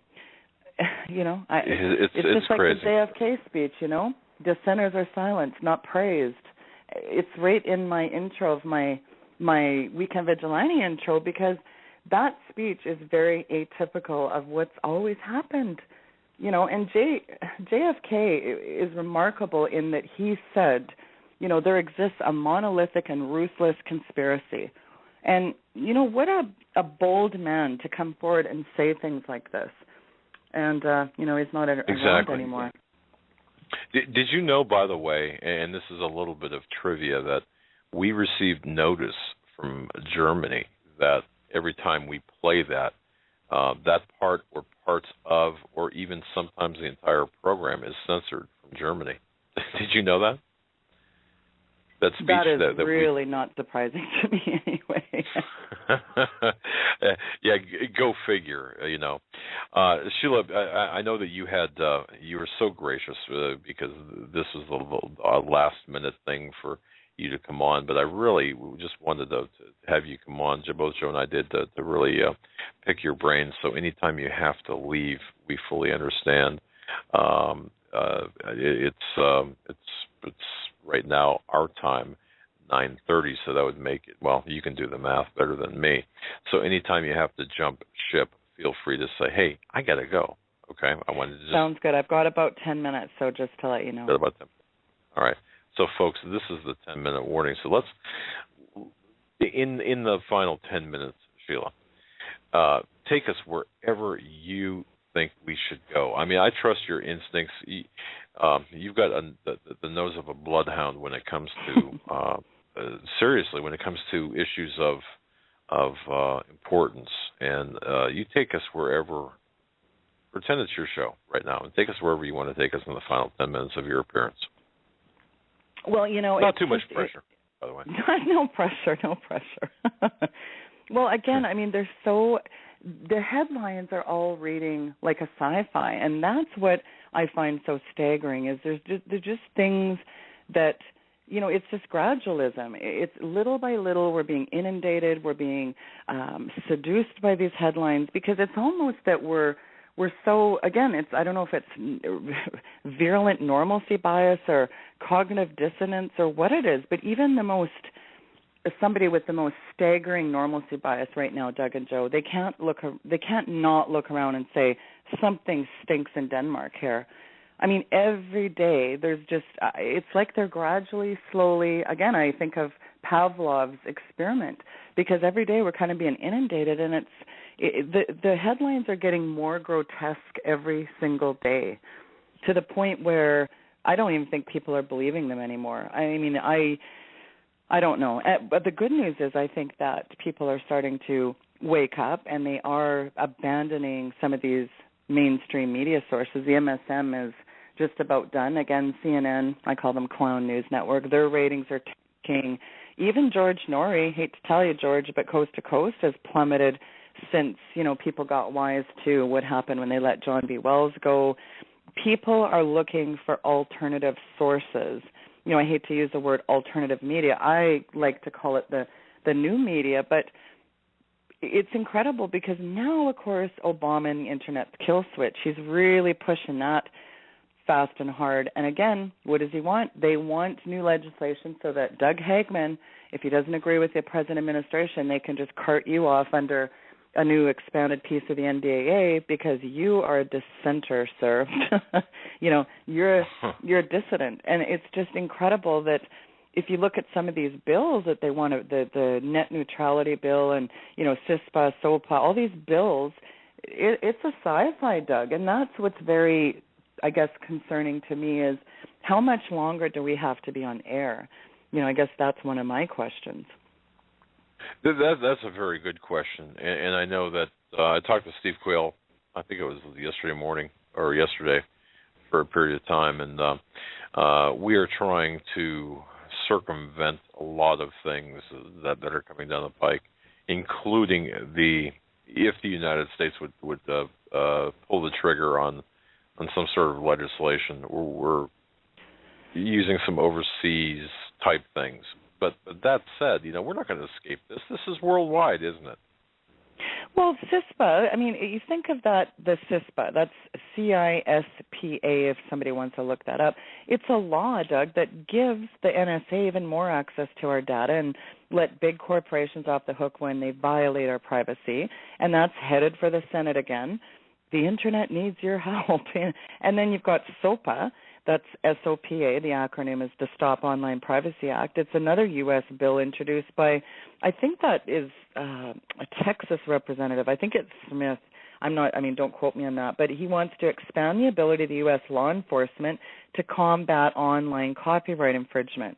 So what that means is that essentially the law would expand that, if you're essentially they want to make it so that if you're essentially an advertiser, they can actually put you at the bottom. Like if they don't agree with your content, they can move you way down in Google searches and, so the Hagmann and Hagmann, you Google that, well, they come up 10,000th because, it kind of is wrapped around that net neutrality. And, of course, the Piracy Act part of it is just basically a court order that blocks access to websites. So it's all, because they can get court orders requiring Internet service providers to block access to, say, your website, Sheila Zelinsky, Steve Quayle's, whoever. And it's essentially unauthorized streaming of copyrighted content, imposing, they've got some ridiculous, 10-year sentences and 5 years in prison and, up to, I think, 15 years without, it's just incredible. So they're really concerned about the new media, and they're concerned also that in a recent poll, Americans are saying, "Hey, we are done listening to the stuff they churn out on the boob tube." So yeah, I think it's going to be interesting to see how that plays out. In the closing moments we have you here, Sheila, I don't know, you don't have your current show is on hold for now? Yeah, I was on one network, and again, I've had some interviews, and I've done some other shows, and I've had a couple interviews that I've actually pre-recorded, getting ready to gear up for, of course, the conference is coming up, and again, just really the reason that I left my I've got a lot of people that ask me, what's the formal reason that you left your network? And it's as simple as this. I had some people call in one day before I was doing my show at John B. Wells, and it's funny because people had called in. Of course, Blog Talk, it's a network on Blog Talk, and people had called in, and there was a Deepak Chopra Kundalini yoga chant that had followed my show. And I thought, this is absolutely mind-numbing. that people will be phoning in early to try to get on. As you guys know, Blog Talk kicks them out right at the top of the hour. But people were phoning in saying, what is this? You know, why are you sandwiched in between? I mean, it was a top-rated show, but I was sandwiched in between two very new agey shows, and I'd had enough with it. And, you know, the network wasn't kind of willing to redirect these shows, and I just said, no, I'm not going to be sandwiched in between there anymore. So, you know, it's been a slice, don't call me, I'll call you kind of thing. So that's when I just decided, well, maybe it's time for a change. I really wanted my show to be affiliated with being a very upstanding, kind of like a Rick Wilde, you know, the end time kind of things happening. But also, you know, I'm just not going to be, again, I hate to say that word sandwich so many times, but I'm not going to be sandwiched in on things that I don't want to be associated with because, you know, the old expression, you're known by the company you keep. I don't want to be affiliated with that kind of garbage, and I just simply won't. And I'm not accountable to men. I'm accountable to God, and we all have to stand and give an accounting. And I just didn't care anymore at that point, even though my numbers were amazing and, you know, my Blog Talk stats were amazing, and I'd had a lot of people offer me. I still have offers on the table. It's just that now I need to decide where God wants me most effectively used, I guess, for lack of a better word. And, you know, I thought I'd take a break till the conference and, like I said, come out in June, you know, swinging. So we'll see what happens. Come out and swing, yeah, absolutely. And I'll tell you, you will, your numbers are absolutely astounding. So many listeners, Sheila, and certainly we know we're a part of them, and you always have quality guests, and we're looking forward to the time, perhaps in the future, when we can combine forces and really make a splash. You know, really do some things that are unexpected to even people who think they know what might be in the works. But our prayers are with you for your safety, for your protection, for your success. Just understand that we think the world of you, and we really care a lot about you. And I know that goes for many, many members of our audience who I wouldn't be surprised if they sent you a little, hey, heard you on our show and think you're great emails. So I just want to say thank you so much for coming on the air with us. With such short notice and for talking to us. Well, it's exceptionally reciprocated, Doug and Joe, and I'm really looking forward to meeting you both in person at the conference. We're going to be amongst some amazing watchmen and certainly the elect, and I am very, very proud to be in the company of these kind of people. And, you know, I just really humbly say and this isn't a plug, you have a tremendous show yourself, and kudos for your work. And, you know, I always say, hey, you know, the Lord loves a cheerful giver, and I think you guys are very worthy of people's offerings. And again, I can't say enough about your show too. And that's not just a nauseating plug. That is very heartfelt, and I'm really looking forward to meeting you guys. And it's going to be fun. Yeah, we're gonna. Well, I'll ask you those questions off air. I have a few questions, but we'll talk off air.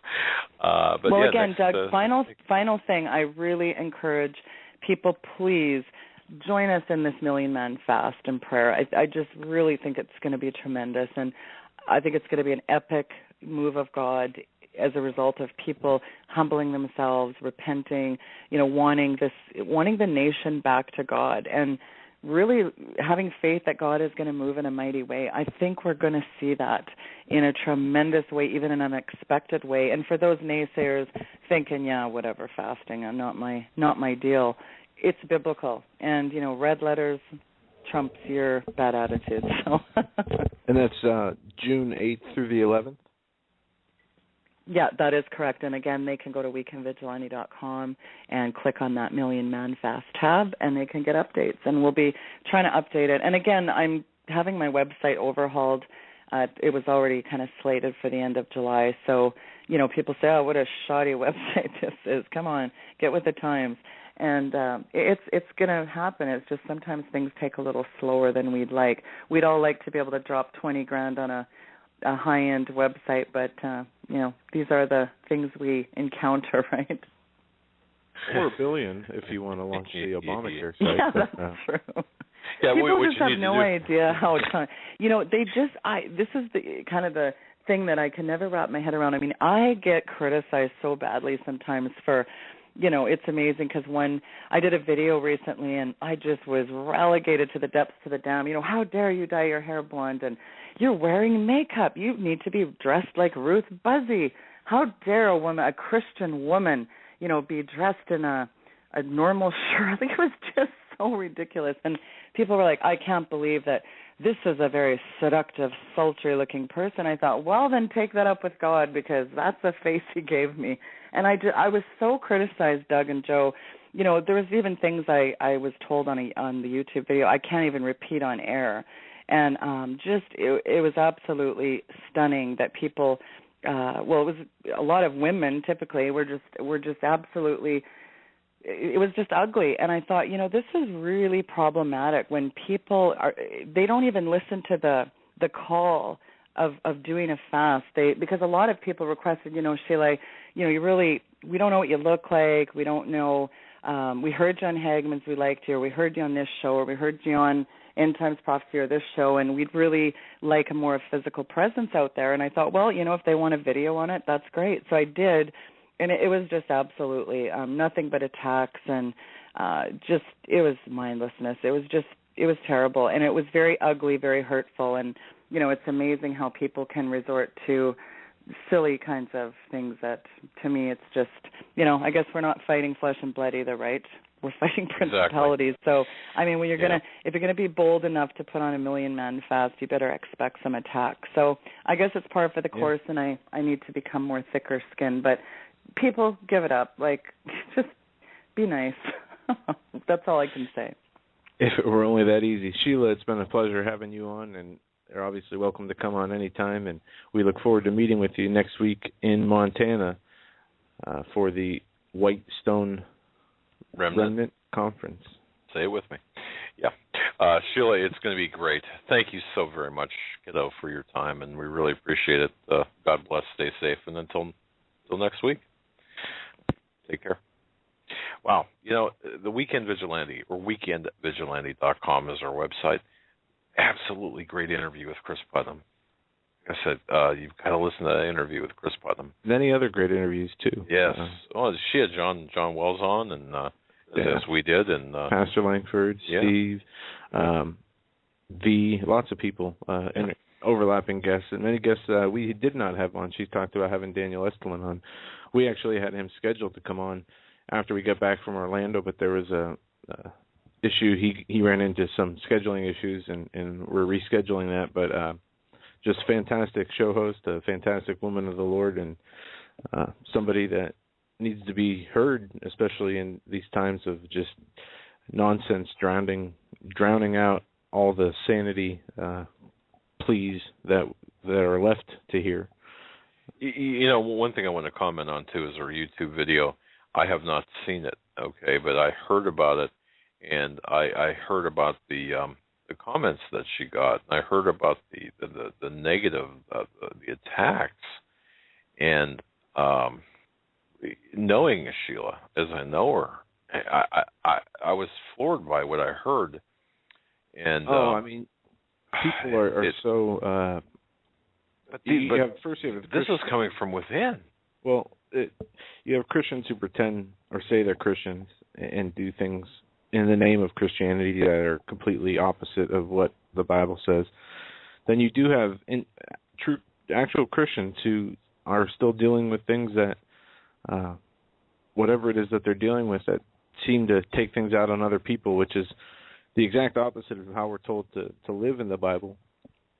And then you have people that are out there, as we know, like the cyber warrior, Obama cyber warriors, that are just out to destroy any credible person they can, any way they can. And don't forget, we the 1-2% of people who are following what the Bible and the Lord says of loving each other and no matter what, that is so rarely seen anymore. And it's scary to think how many people out there. How many people who believe they're saved out there act like this are going to have a rude awakening, or how many people can be shown the truth or be reled to the truth before it's too late. that's one of the big things that right. we're dealing with, even in our own houses. So Exactly. Yeah, you're 100% correct. And just to let people know, I mean, Sheila is I just cannot say enough good about her. But to those people who have decided to take her on, well, I'd like to say you'd have to go through us. Obviously, that's not viable. But the fact is, the more I see, I'm looking at emails that I get or that are forwarded to me from Steve or from other people, and the vicious attacks that are going on from within the Christian community are very troubling, to say the least. I mean, we've got to band together and join Sheila in this 1,000,000-man fast. I think that's a great idea, and for the first time in my life, yeah, and something we'll be a part of. Absolutely, I think we need to do this. We need to be proactive, and we need to keep a lot of these issues that we see taking place front and center. And as she pointed out earlier too, and this is the problem, folks, that we run into since our website, HomelandSecurityUS.com, we're not a news aggregator site. So we don't take headlines and post headlines. We have original articles, and those take time to write, and those take time to research. And it just seems there's so much going on right now that where do you start? For example, Benghazi. There are so many questions. And if I might, once again, if you go to HomelandSecurityUS.com and KennethFreePress.com and read the article, the Benghazi aspect too, there's an undertone there. If you pick this up, this goes back into the Clinton White House. This goes back in the previous years. But I really need you to understand that this is a really important question for a lot of reasons. But one of the reasons in particular, aside from what was not said, is what was said, and that is, will this select committee be allowed to go there? And is this not the reason, perhaps, that Pelosi, this is what I was getting to with Sheila, Pelosi being so accommodating, reluctantly. Yeah. I was just going to get into this with you, but go ahead. Well, let's get into it, because this is so important. How reluctant she was to be accommodating, and all of a sudden, well, okay, we'll accommodate you, the Republicans in this case. Even in her press conference, saying this hearing is not necessary, but what she went on to say was basically, because there is going to be a hearing on Benghazi, that we are going to appoint Democratic members to be part of this panel, because to leave it up to the Republicans would be to basically let them run amok, and we can't have that. Even though there's no need for the hearing, we're going to elect Democrats into the Benghazi hearings so that Republicans don't screw it up and politicize it. Exactly. Well, think about what that does. That does cause this committee to go in a particular direction, and it does hamstring. It causes the committee to be hamstrung in the investigative aspects of things. For example, think about Hillary Rodham Clinton. Can she be, or will she be called to testify? And if so, you've got to know with these committees, there's always rules that are associated with the people that are testifying. For example, they've got X number of minutes. All of these rules are set out in advance.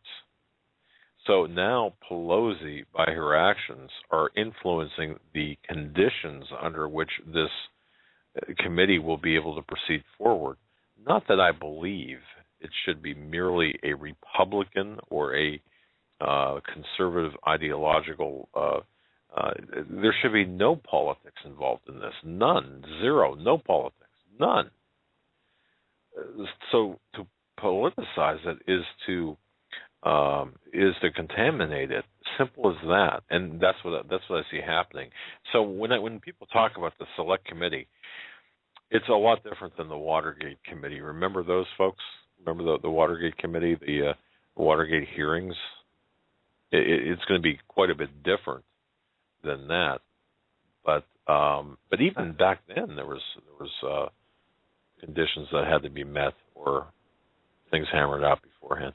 Interestingly, there's an article on ABC News website right now. White House contacted YouTube during Benghazi attack. Oh, okay. Was this about the video? No, not at all. But I'll tell you what it was about. No. A still classified State Department email says one of the first responses from the White House to the Benghazi attack was to contact YouTube to warn of the ramifications of allowing an anti-Islamic video. This, according to Representative Darrell Issa, the Republican chairman of the Government Reform Committee. The memo suggests that even while the attack was still underway and before the CIA began the process of compiling talking points to its analysis of what happened, the White House believed it was a retaliation for a controversial video. The subject line of the email, which was sent at 9:11 p.m. Eastern Time on the night of the attack, is Update on Response to Action, Libya. The email was written hours before the attack was over, and it goes on from there. Wow. All right. Folks, to me, this is an important piece of information then.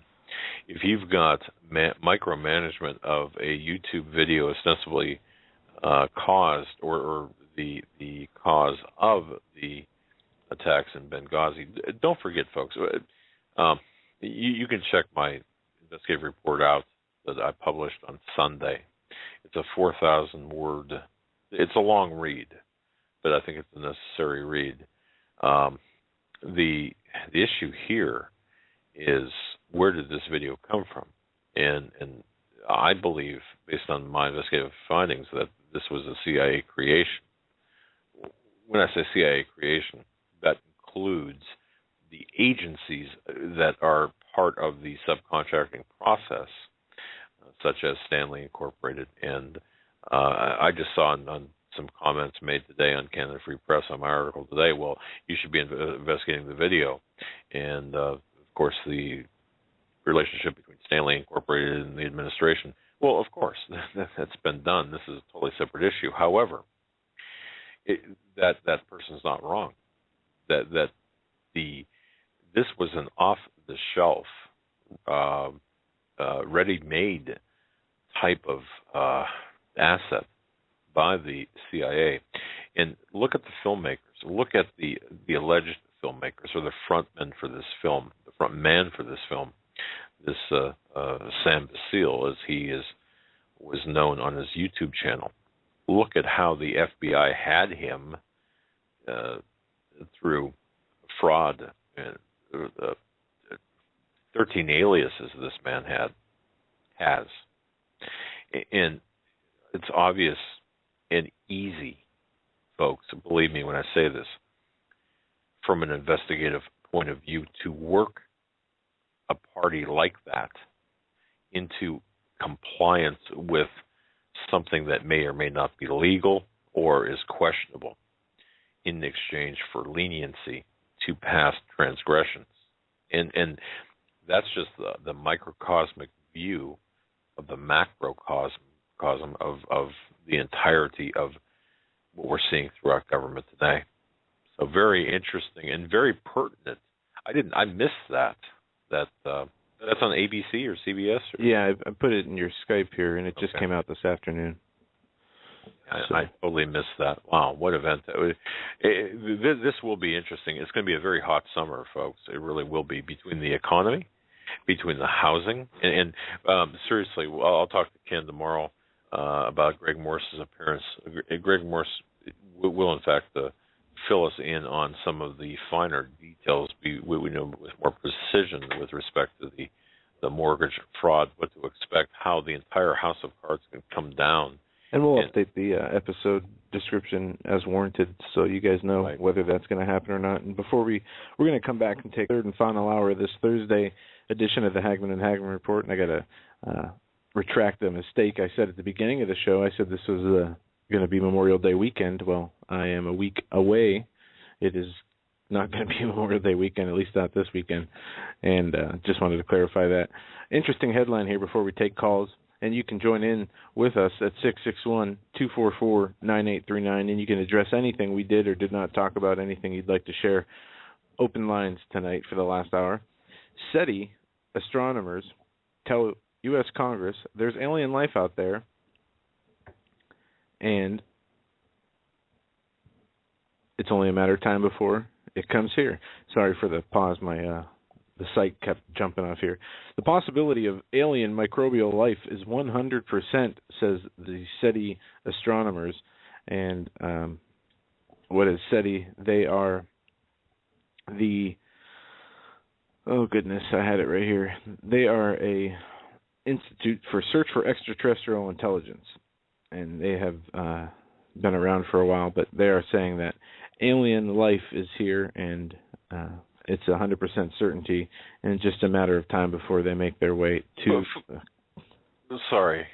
I should have waited until you were finished. Folks in the chat, do you remember, was it SETI that had that program where you could turn your computer into a kind of a monitor to check for radio communications? Anyone in chat know that? Was that SETI that originated that? And is that still going on? Do you know what I'm talking about? Joe, no. Do you know what I'm talking about? Yeah, in fact, yes, okay, thank you. One said yes, SETI. Some said nope. Okay. Well, there was an organization where you could actually volunteer to use your computer resources to either, I think it was to analyze the radio communications or radio waves coming in to the Earth. And I'm not exactly sure how that worked, but it was just interesting to me to have that. And this is back now, talking right after the real boom of the internet.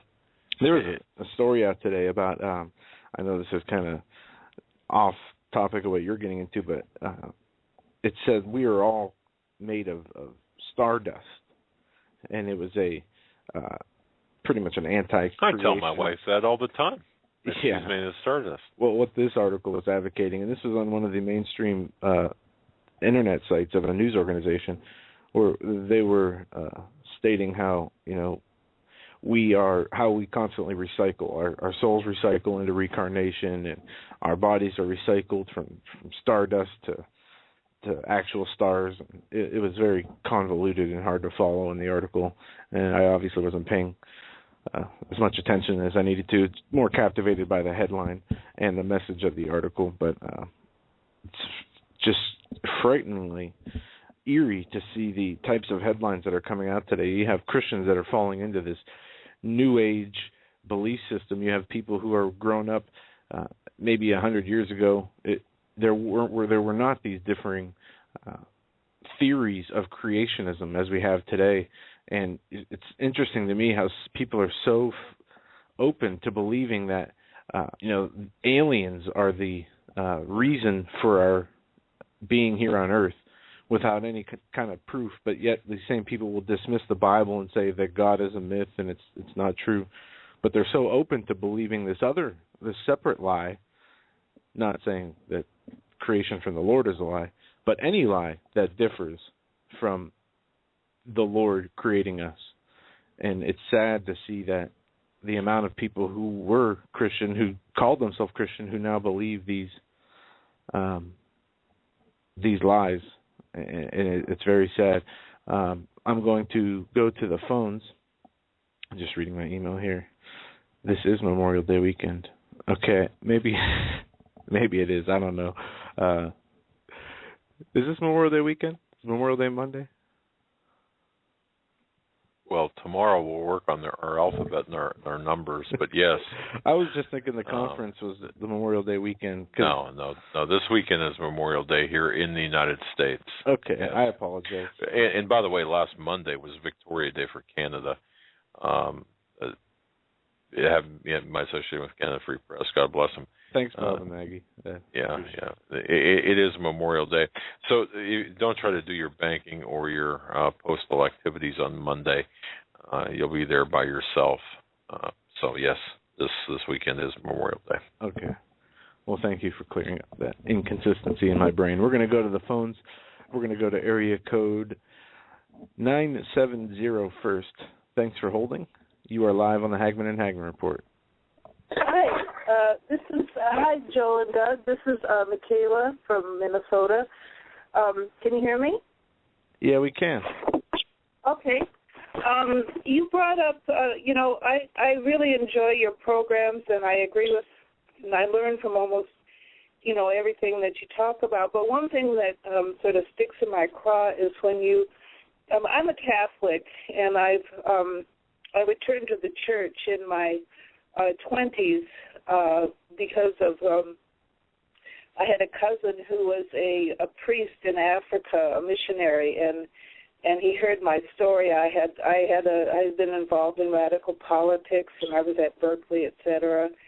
And he asked me to read G.K. Chesterton, which I did, and that brought me back to the church. And so I've been all my life growing closer and closer to the church. I teach natural family planning now. My cousin was martyred in Kenya, and when he, in a reaction to that, I decided to get deeper into my faith.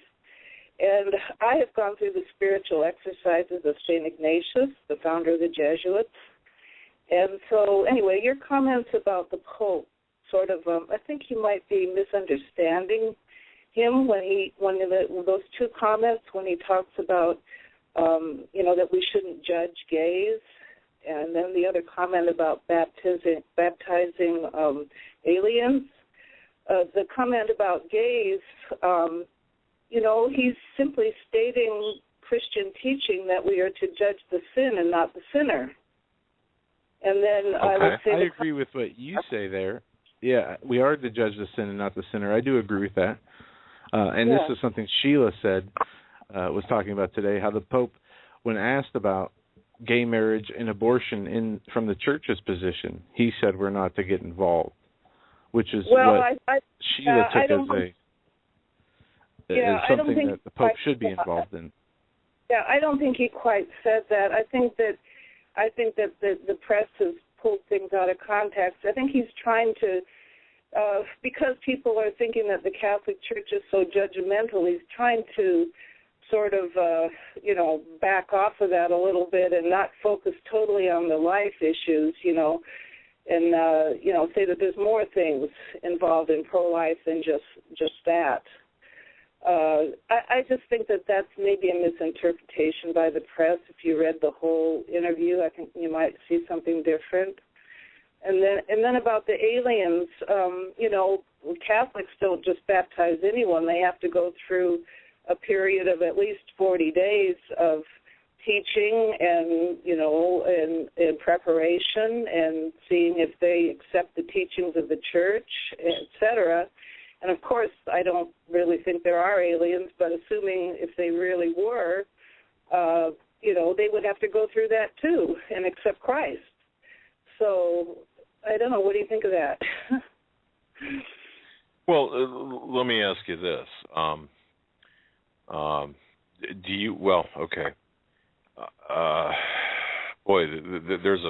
Let me preface everything here by saying this. When we talk about the papacy, and I went to a seminary, so and 12 years of Catholic education myself, which explains a lot. But okay, so I've got a lot of respect for Catholics. I've got a lot of respect for the people who are really attempting to learn the truth.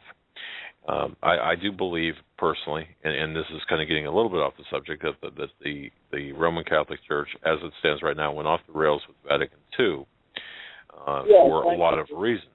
Having said all that, in the context of today's events, are we seeing right now a Vatican that is exerting,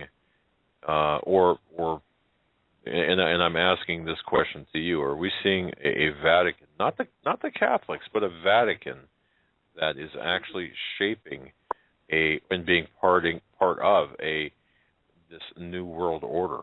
What are your thoughts on that? Well, for one thing, I think that maybe the Pope doesn't understand how to deal with the media, and he tries to say subtle things, and that can easily be lifted out and misquoted. I think he's trying to appeal to the broad masses who think the church is judgmental, and he wants to show them, sort of suck them in or something. I mean, he's not changing teaching on abortion.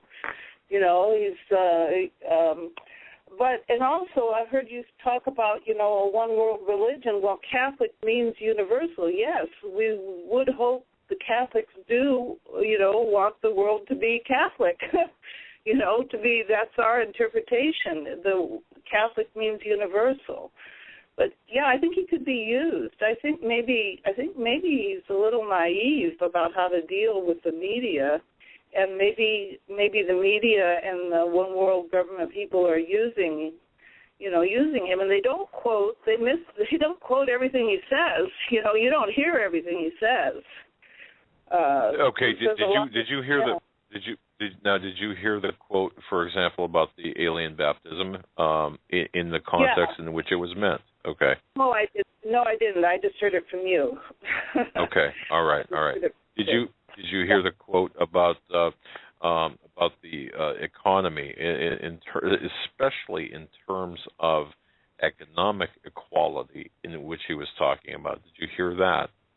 Yeah, and I think I read more about that. And I think the church is calling everyone, even the elite, to humanize, their work.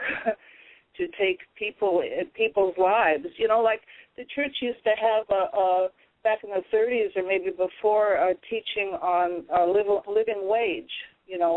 That a family should be able to be supported by one person, the husband, and that was sort of taking a human approach to capitalism, Now that I agree with. I agree with that, and that's pre-Vatican II. Yes. Okay, go ahead. I agree with you about Vatican II. I think that it was hijacked. I just deplore what's happened since. And, John Paul II tried to fight against it, tried to bring people back, but I think he was focused on other things, international things more. And I think the Vatican probably inhibited him, the people around him. But, I think that the liberals, I've heard it all, in the last 40 years in the church. Oh, they hate, the people who are running the church in the parishes. Oh, they just demonized pre-Vatican II, and it's ridiculous. They painted over beautiful murals in churches, and they have this singing stupid songs, and and the theology gets all warped. Yeah, I agree with you. Kind of sounds like, ma'am, it kind of sounds like you're making our case for us in a way. What is the case? well, the case is, or the situation is, where the Vatican at the highest levels are involved in the structuring of the New World Order and the one world religion, to the fact that you see where my concern is the acceptance, and I say the tolerance of the sinful nature of man, or the sin itself. Now you make it a point, and I'm glad you do, to separate the sin from the sinner, which I think is necessary. But I do believe that there's a full court press on to under the banner of compromise and under the banner of tolerance, to accept the unacceptable. In fact, author Maria Canese has written. In fact, if you search her name on Amazon, Maria Knees, Kneas, has written exceptional information on Catholicism. In fact, ma'am, if you send me an email and in the subject line, just put Catholic in the subject line, I will send you out a book by Maria Knees about the very issues you're talking about. How's that? Okay, great. Kneas. I know that the church has been infiltrated by gays, and I've read Malachi Martin and the Jesuits and all that, and I know that there's a big spiritual battle going on for the heart of the church here. But the young priests coming up are not like that. They're really going against us, and I have a lot of hope for the younger generation. There's a lot of very faithful conservative Catholics coming up. And, I just don't think it's part of the church. I think the church has been hijacked, and I think we can get it back, So, anyway, thank you. Thank you very much. Well, thank you. And thanks for keeping that on a very intellectual level, because we have a lot of people who will call and just, or email primarily and just be very unreasonable. No, we're very respectful of Catholics and about that initiative or that religion. So, God bless you. Thanks for your call. Thank you. God bless you too. Right. Bye-bye. Have a great night. We're going to move right along here. We're going to go to area code 808. 808, we're coming to you now. Thanks for holding. You are live on the Hagmann and Hagmann Report. Hello. Hey, aloha. This is Quiet Guy calling. Quiet Guy. Hello, can you hear me? Yeah. Yeah. How's it going? Yeah, Quiet Guy. It's another beautiful day in paradise, actually. First, I want to say aloha to the remnant. And, and I look forward to, that was a cool thing about what Sheila Zielinski said about that fast after the conference. Totally on board with that. And, I'm looking forward to meeting y'all up there, hopefully. But I'll be there as well. That'd be great. And in fact, that's cool. In fact, that's one of the confirmations of my prayer for, if God's guided me to go there. When Sheila, the last interview, talked about it being transformational, that just gave me chicken skin. So, and I want to thank y'all for the forum that you provide, for the Watchmen and stuff. I got to tell you, if it were not for you and people like you, there would be no forum, and certainly there would be no us, and we really appreciate that. We're humbled by all the people. Just marvel of the people that surround us. Really, all the thanks goes to you, and thank you. Thank you so much. Yeah, and one thing I've been meaning to ask y'all, it would be. I'm interested in getting feedback on my theory about the Mystery Babylon. Being the Empire of the City. You're familiar with the Empire of the City? The Empire of the City. Not sure. Yeah, the Empire of the City is a. It fits all the criteria, in my opinion. The Empire of the City refers to, Washington, D.C., and the Vatican. The city-states. And the square mile inside the city of London. Those are all independent entities, right? Yes. You're aware of that? The Vatican is a government. Washington, D.C. is an independent government, independent sovereign state, actually. Yes. And just like the city in London. I believe that's like the financial head, and D.C. is the military head, and Rome, the Vatican, being the spiritual head of the world. Of the tentacles of the satanic octopus. But anyway, I'm just interested in feedback. I don't know. You can look up more information about it and bring it up some other time if you want. Well, I appreciate it. This is something we have talked about, and oh, really?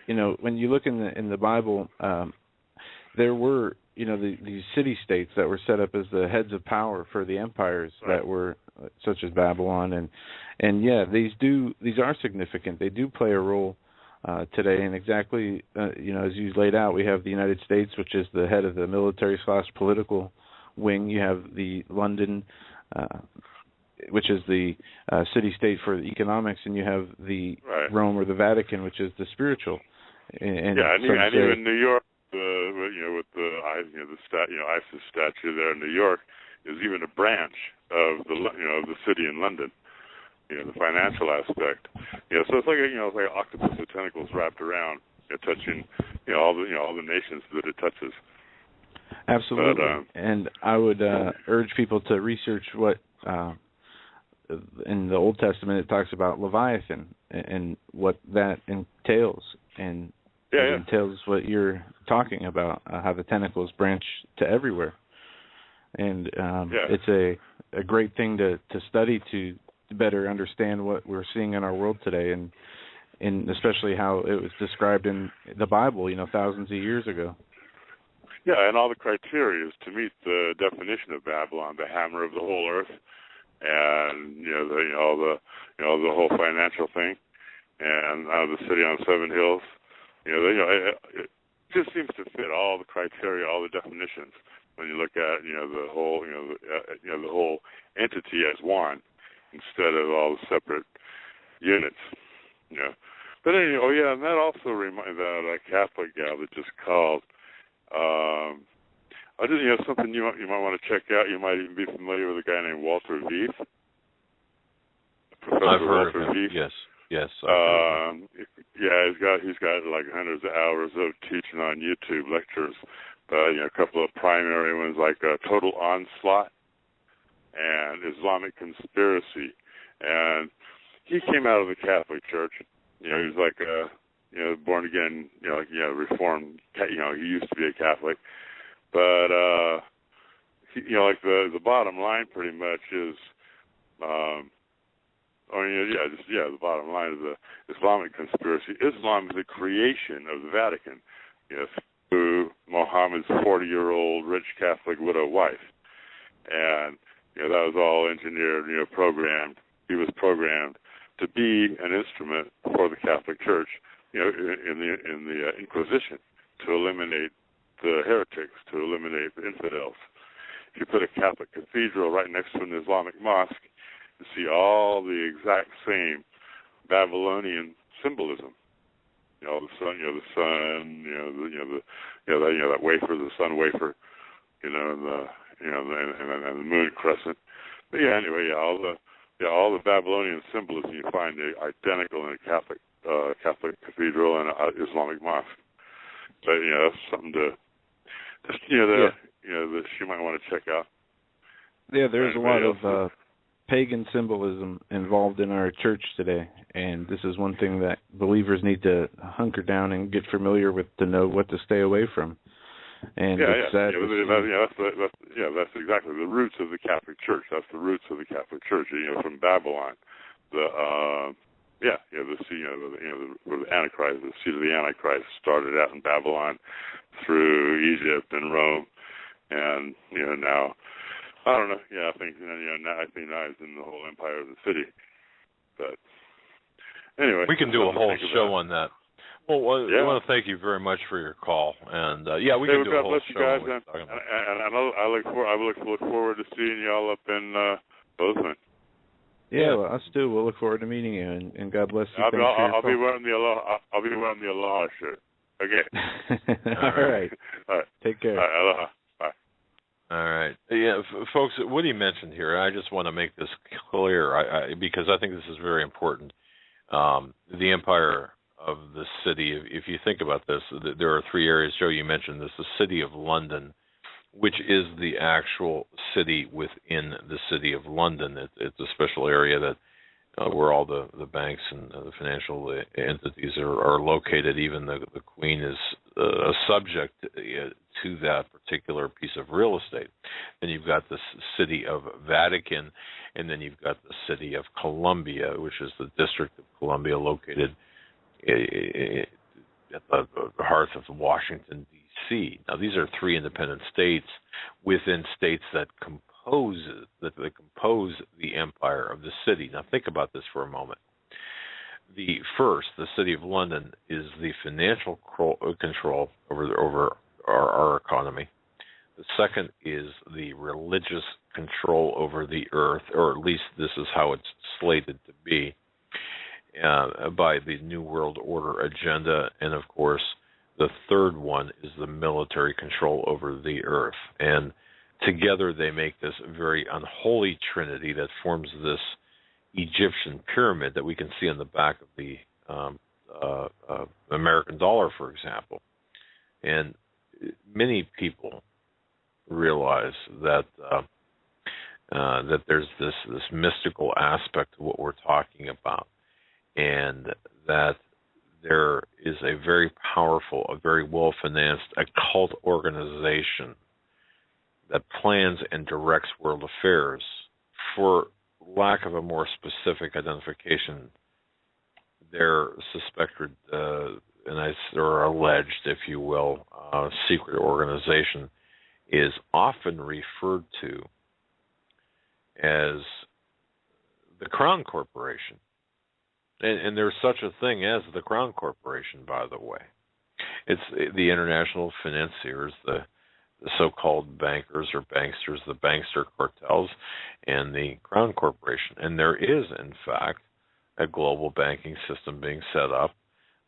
You can search yourself, the world economy, the New World Economy, and Agenda 21 is a part of this. You can look for yourself that all wars are bankers' wars. You can look for yourself that there's a difference between the monetary policy of the 99% and the 1%. Of course, I'm not telling you anything you don't already know, but the fact is, all of these entities are in and of themselves and have been infiltrated or designed for this New World Order that is structured upon the Babylonian or Phoenician model. And that's where we're at today. So I just want to make that clarification. We're going to go to another phone call. We're going to go to area code 856. 856, you're up next. You're live on the Hagmann and Hagmann Report. Hi, Doug, Joe. It's Sheila. Hey, Sheila. Hi. I want to run something by you. I just want to get your opinion on it. Okay. I got TRICARE for life. It's military insurance, the same exact insurance our military's got. And I got Express Scripts, it's the prescription plan with them. Well, they pretty much forced me into their program here a while back by cutting back on the funding to the drugstores. So it pretty much left me with no choice but to go with them. Well, the other day I got a phone call from a druggist from Express Scripts, and any of your listeners out there that's got TRICARE, go on, and if you've got a computer, go online and look this up, because I didn't know this, but I got a phone call from a druggist, and he was asking me why I had 2 prescriptions at my Acme pharmacy. And I have them there because I'm on a special med right now. My doctor, he messes with the milligrams, so there ain't no point in doing it through the mail while he's doing this. So I told him, and he says, well, you know that you can have them sent here, and we'll take care of it here. It won't cost you anything, and the convenience is really great. Well, I could tell he wanted to tell me something, but he didn't do it.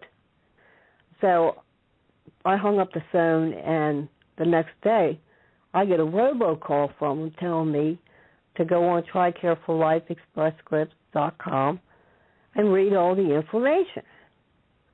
So I'm thinking, all right, what's going on here? So I went online and looked it up.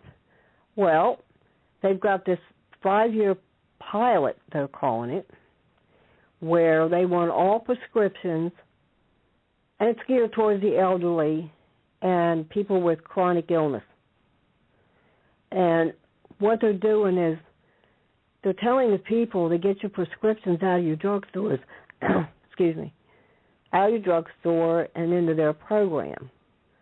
So if you don't do it, they'll send you a letter warning you.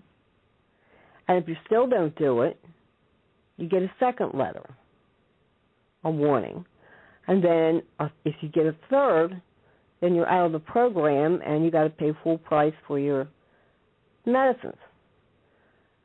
But on top of it, they want to, in their words, query the states and go to your doctor and have your doctor waive any visit.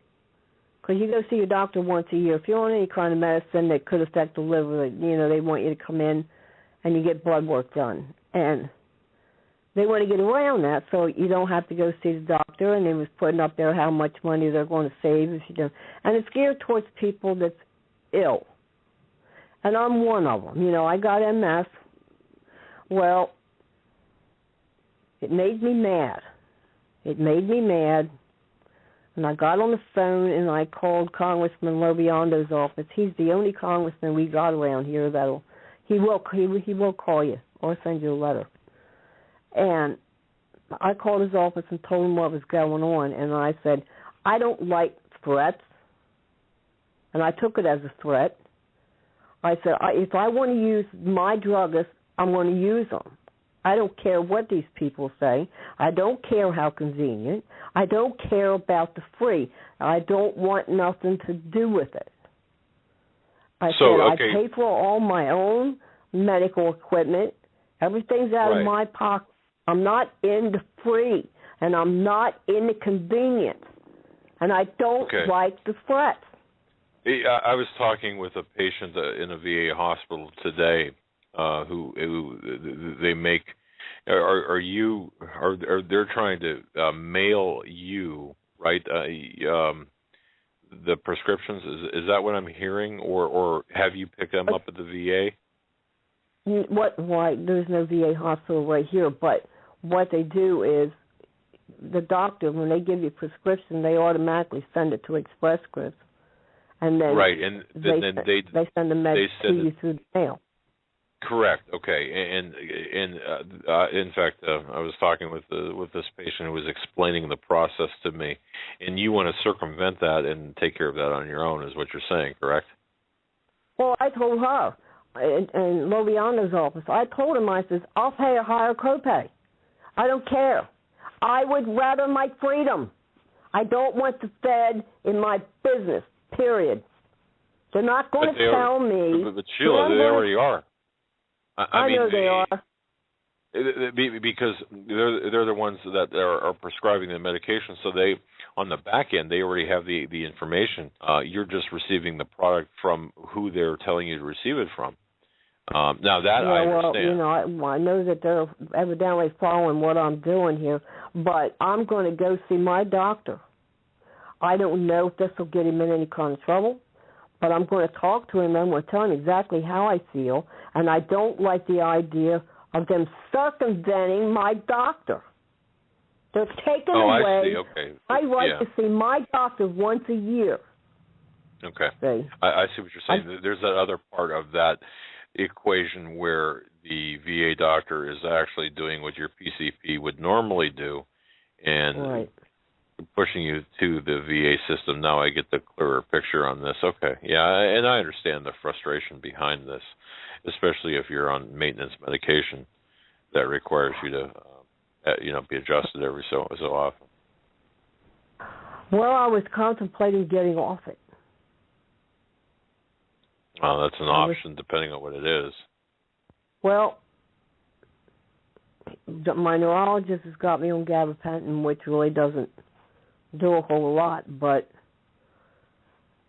that's the prescription. He raises it up and then he raises it down and whatnot, and it's just something I deal with. But I was just thinking, I don't want nothing to do with this satanic. Look, this is supposed to be a 5-year pilot. Why are they going to force people off the program if they don't do what they want?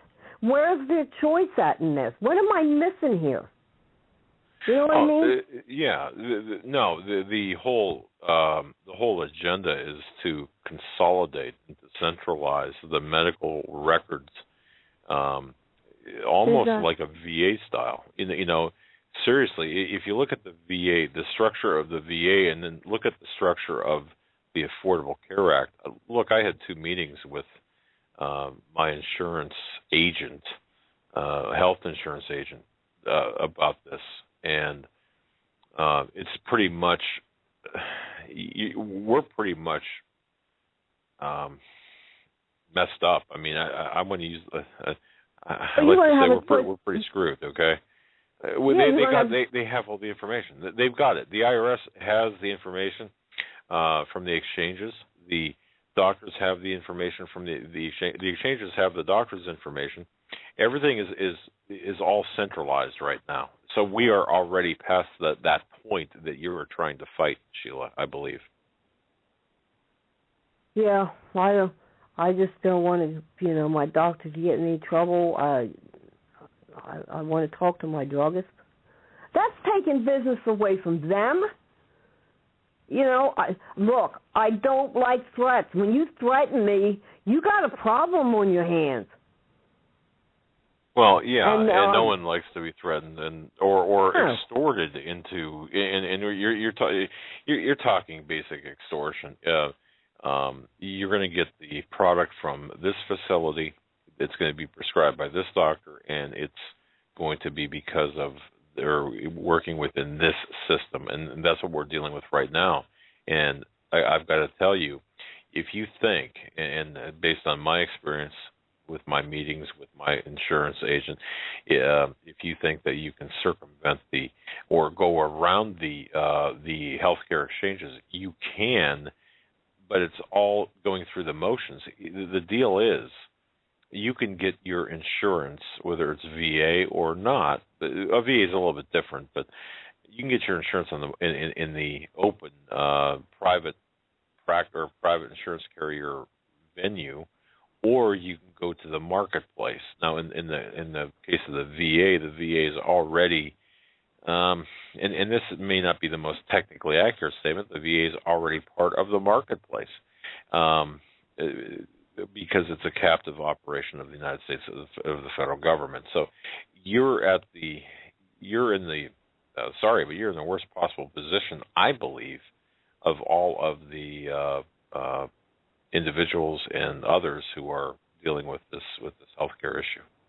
Yeah, I got to tell you. Well, I find it very interesting that they have singled out people with chronic illness. Oh, yeah. Oh, for a lot of reasons, including, look, they don't want you around. You're an expense to them. Look. Well, I got a news flash for them.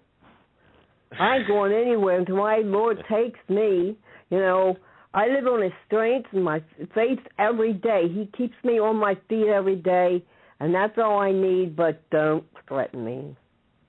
Well, Sheila, I can guarantee you that they promise to keep you comfortable until, at the very least, just keep you comfortable until you're no longer a pain in their butts, collectively. And God bless you, my friend. Thanks for the call, Sheila. Thank you, Sheila. God bless. You're welcome. We got to move Love on. you guys. Love you too. And that's what it is, too, Joe. When I was talking with the woman at at my doctor, my health insurance, very quickly, because this applies to everybody. You go to your insurance carrier and you say, okay, because my insurance they extend it until June to cancel it. So I've got 9 days, basically 8 days to make a decision. Now, you got 2 choices. You can go with the private carrier, or you can go on the exchange. When I say the exchange, I'm talking about the Affordable Care Act exchange. But here is the issue. The exchange has access to the private insurance records. To all the records, yeah. Which means that to quote Hillary Clinton, what difference does it make? Really, for practical purposes, to avoid surveillance of your medical history, it's a done. You're cooked. I mean, it's done. Sorry, and this is the. In fact, my wife had to duct tape me to the chair. she's refusing now to like go anywhere. I shouldn't say refusing. She's like, every time we have to go somewhere together, something like this, a meeting, it's she's got to bring a holy oil and a silver stake, and for me, taser gun. Taser, yeah. She's going to sedate me before. I'm like one of these dogs. I'm like a dog before going to the vet that knows that it's going to go to the vet. I've got to be sedated or something because. No, I know what you mean. They think everybody is unintelligent and ignorant of what they're doing, and when you get somebody who knows exactly what's going on to call them on their crap, it gets ugly. Well, and here's the thing: if you're looking to stay as I am with my private care, and this, see, boy, they really have you. You've got really three choices: no insurance at this point, private health care insurance, which really isn't so private, and then the exchange. Well, the exchange, here's what they do: they take your income, your family size, and they let's say your insurance is your health insurance is what's one around here? Highmark, I suppose, or UPMC or something like that. We'll say Highmark. That's because I like that word. Let's say your insurance is Highmark. Well, you can go to Highmark if that's an insurance company and say, I'm going to buy your. Now they're also assigning colors like silver, gold, platinum to these various plans allegedly for comparison purposes. So you can go to Highmark, we'll say, and buy a silver plan. That will cost you, and I'm just throwing this out there as an example, $500 a month. No, that's too low. My example won't work. $800 a month. With a copay of, 20%, maximum out of pocket of, we'll say $5,000. Okay, you got that? Now, on the exchange, here's the difference. On the exchange, you can get the same plan via the exchange. They go to Highmark and they say, okay, we're going to buy for this person the Highmark plan, same plan, but based on the family size, we're going to do one of two things. We're going to offer this person a tax credit. So at the end of the year, you can have a tax credit of the premiums that you paid for your health insurance, or based on your family size and income, we'll knock off, we'll say $200 or $300 a month under the exchange.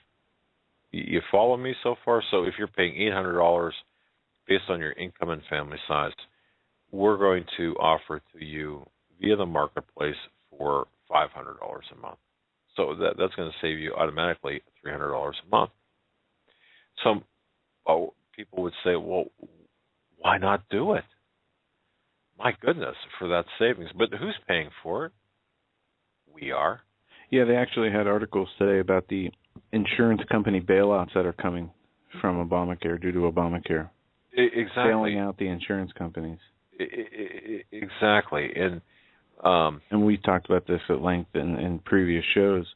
Well, my question to the agent was, okay, so let's just say I decide to go to the exchange. And I was vibrating in my chair, and I was just really not a happy camper, if you can imagine that. So what you're telling me, Ms. Agent, is somewhere magically $300 per month is going to appear against my premium, and instead of paying $800 a month, I'm going to be paying $500 a month for the health insurance, somehow magically through the Affordable Care Act. Oh, yes, that's right, sir. Okay, so where does this money come from? Well, it comes from the government. And I said, okay, but where in the government does this come from? Well, it just comes from government. I said, the government doesn't have any money, so who's paying for this? Well, of course the government has money. Otherwise, they wouldn't be able to pay for it. The argument was circular, obviously, and she could not understand Well, in her defense, I'll just say in her defense, she ultimately did understand the fact that we were paying for it. And as you said, but the more important part of the equation is if you go through the private, we'll say high market insurance carrier that you pay the $800 a month for, the exchange has the ability to go into your personal health care records. And let's say you happen to have, let's say your family member dies, a spouse, whatever, and you need just a sedative for a few days, or to get whatever the need might be. I don't know, some sort of mental health assistance because of some trauma that does happen in your life. If you live long enough, it's going to happen to you. And not everyone's the biggest, strongest out there. So some people need some help. Well, would that not perhaps disqualify you ultimately for gun ownership? Of course, it could. So there's this evil that's, and I say evil intentionally, that's built in and kind of interlaced within the insurance industry. So ultimately, what I'm seeing here, based on what I've researched, is an ultimate single-payer system that's going to end up via the government, as you pointed out, because of the bailouts for the insurance companies are nothing more than the government taking over the insurance companies, the independent insurance companies. There won't be any independent insurance companies as they are known today, and that's when I think people have to really understand that. And your records are no longer private, and the only other option is to completely go off the grid and just say, no, I'm not going to pay. I'm not going to have insurance. Or to go to a Christian co-op, which there are such programs that exist out there. But even then, they've got to comply with the insurance laws themselves, the state and federal insurance laws. So, question is, or my assertion is, they're forcing us into this single system where it's not going to matter. That's just my 2 cents, 4 cents. Yeah, and it's exactly what they've been promoting, the single payer care, and this is where they want to take us. We're going to try and get another phone call in here. Area code 303. We're going to come to you now. You're live on the Hagmann and Hagmann Report. We got about 5 minutes left. We'll let you take us out. Hello. Good evening. Hello. How are you? Good. Hello. How are you doing? Okay. Well, first of all, I was going to say you might want to take some extra things with you to Bozeman because you might not want to leave. It's so gorgeous there. I can't wait. We had an engine check light on our car when we were driving up to Canada a few years ago, and we just went in there, and I said, if I could stand living here during the snowy months, I think this would be the perfect place to live. It is so beautiful. Wow. Well, thank you for that. And it's glad to hear from somebody from the Bozeman Chamber of Commerce calling in. Just kidding. I'm just kidding. Yeah. Well, I just thought I'd give you a little heads up that it's just, besides the event, you're just gonna be a cathartic experience just being there. Fantastic. Yeah, I've never been to Montana. I've been to other places, west and south, but not Montana. So that's going to be an experience. How far is that from Yellowstone? Is that pretty close? Actually, I'm trying to think. I like to see Boo Boo and Yogi. Yeah. I just can't remember. I'm sorry. Okay. I think it was. Bozeman's a little north of Yellowstone. It's north of Yellowstone, but I couldn't say how. I don't do the driving. I fall asleep and miss a lot of the trips. Oh, you sound like my dad. When we get there. When we used to do PI work. Well. So anyway, well, thank and then you for that.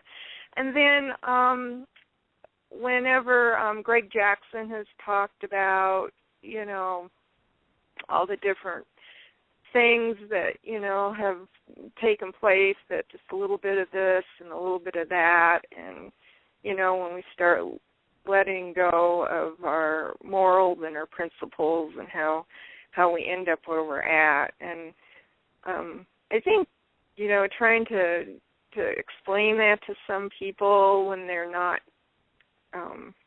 you know, thinking like, you know, Christians.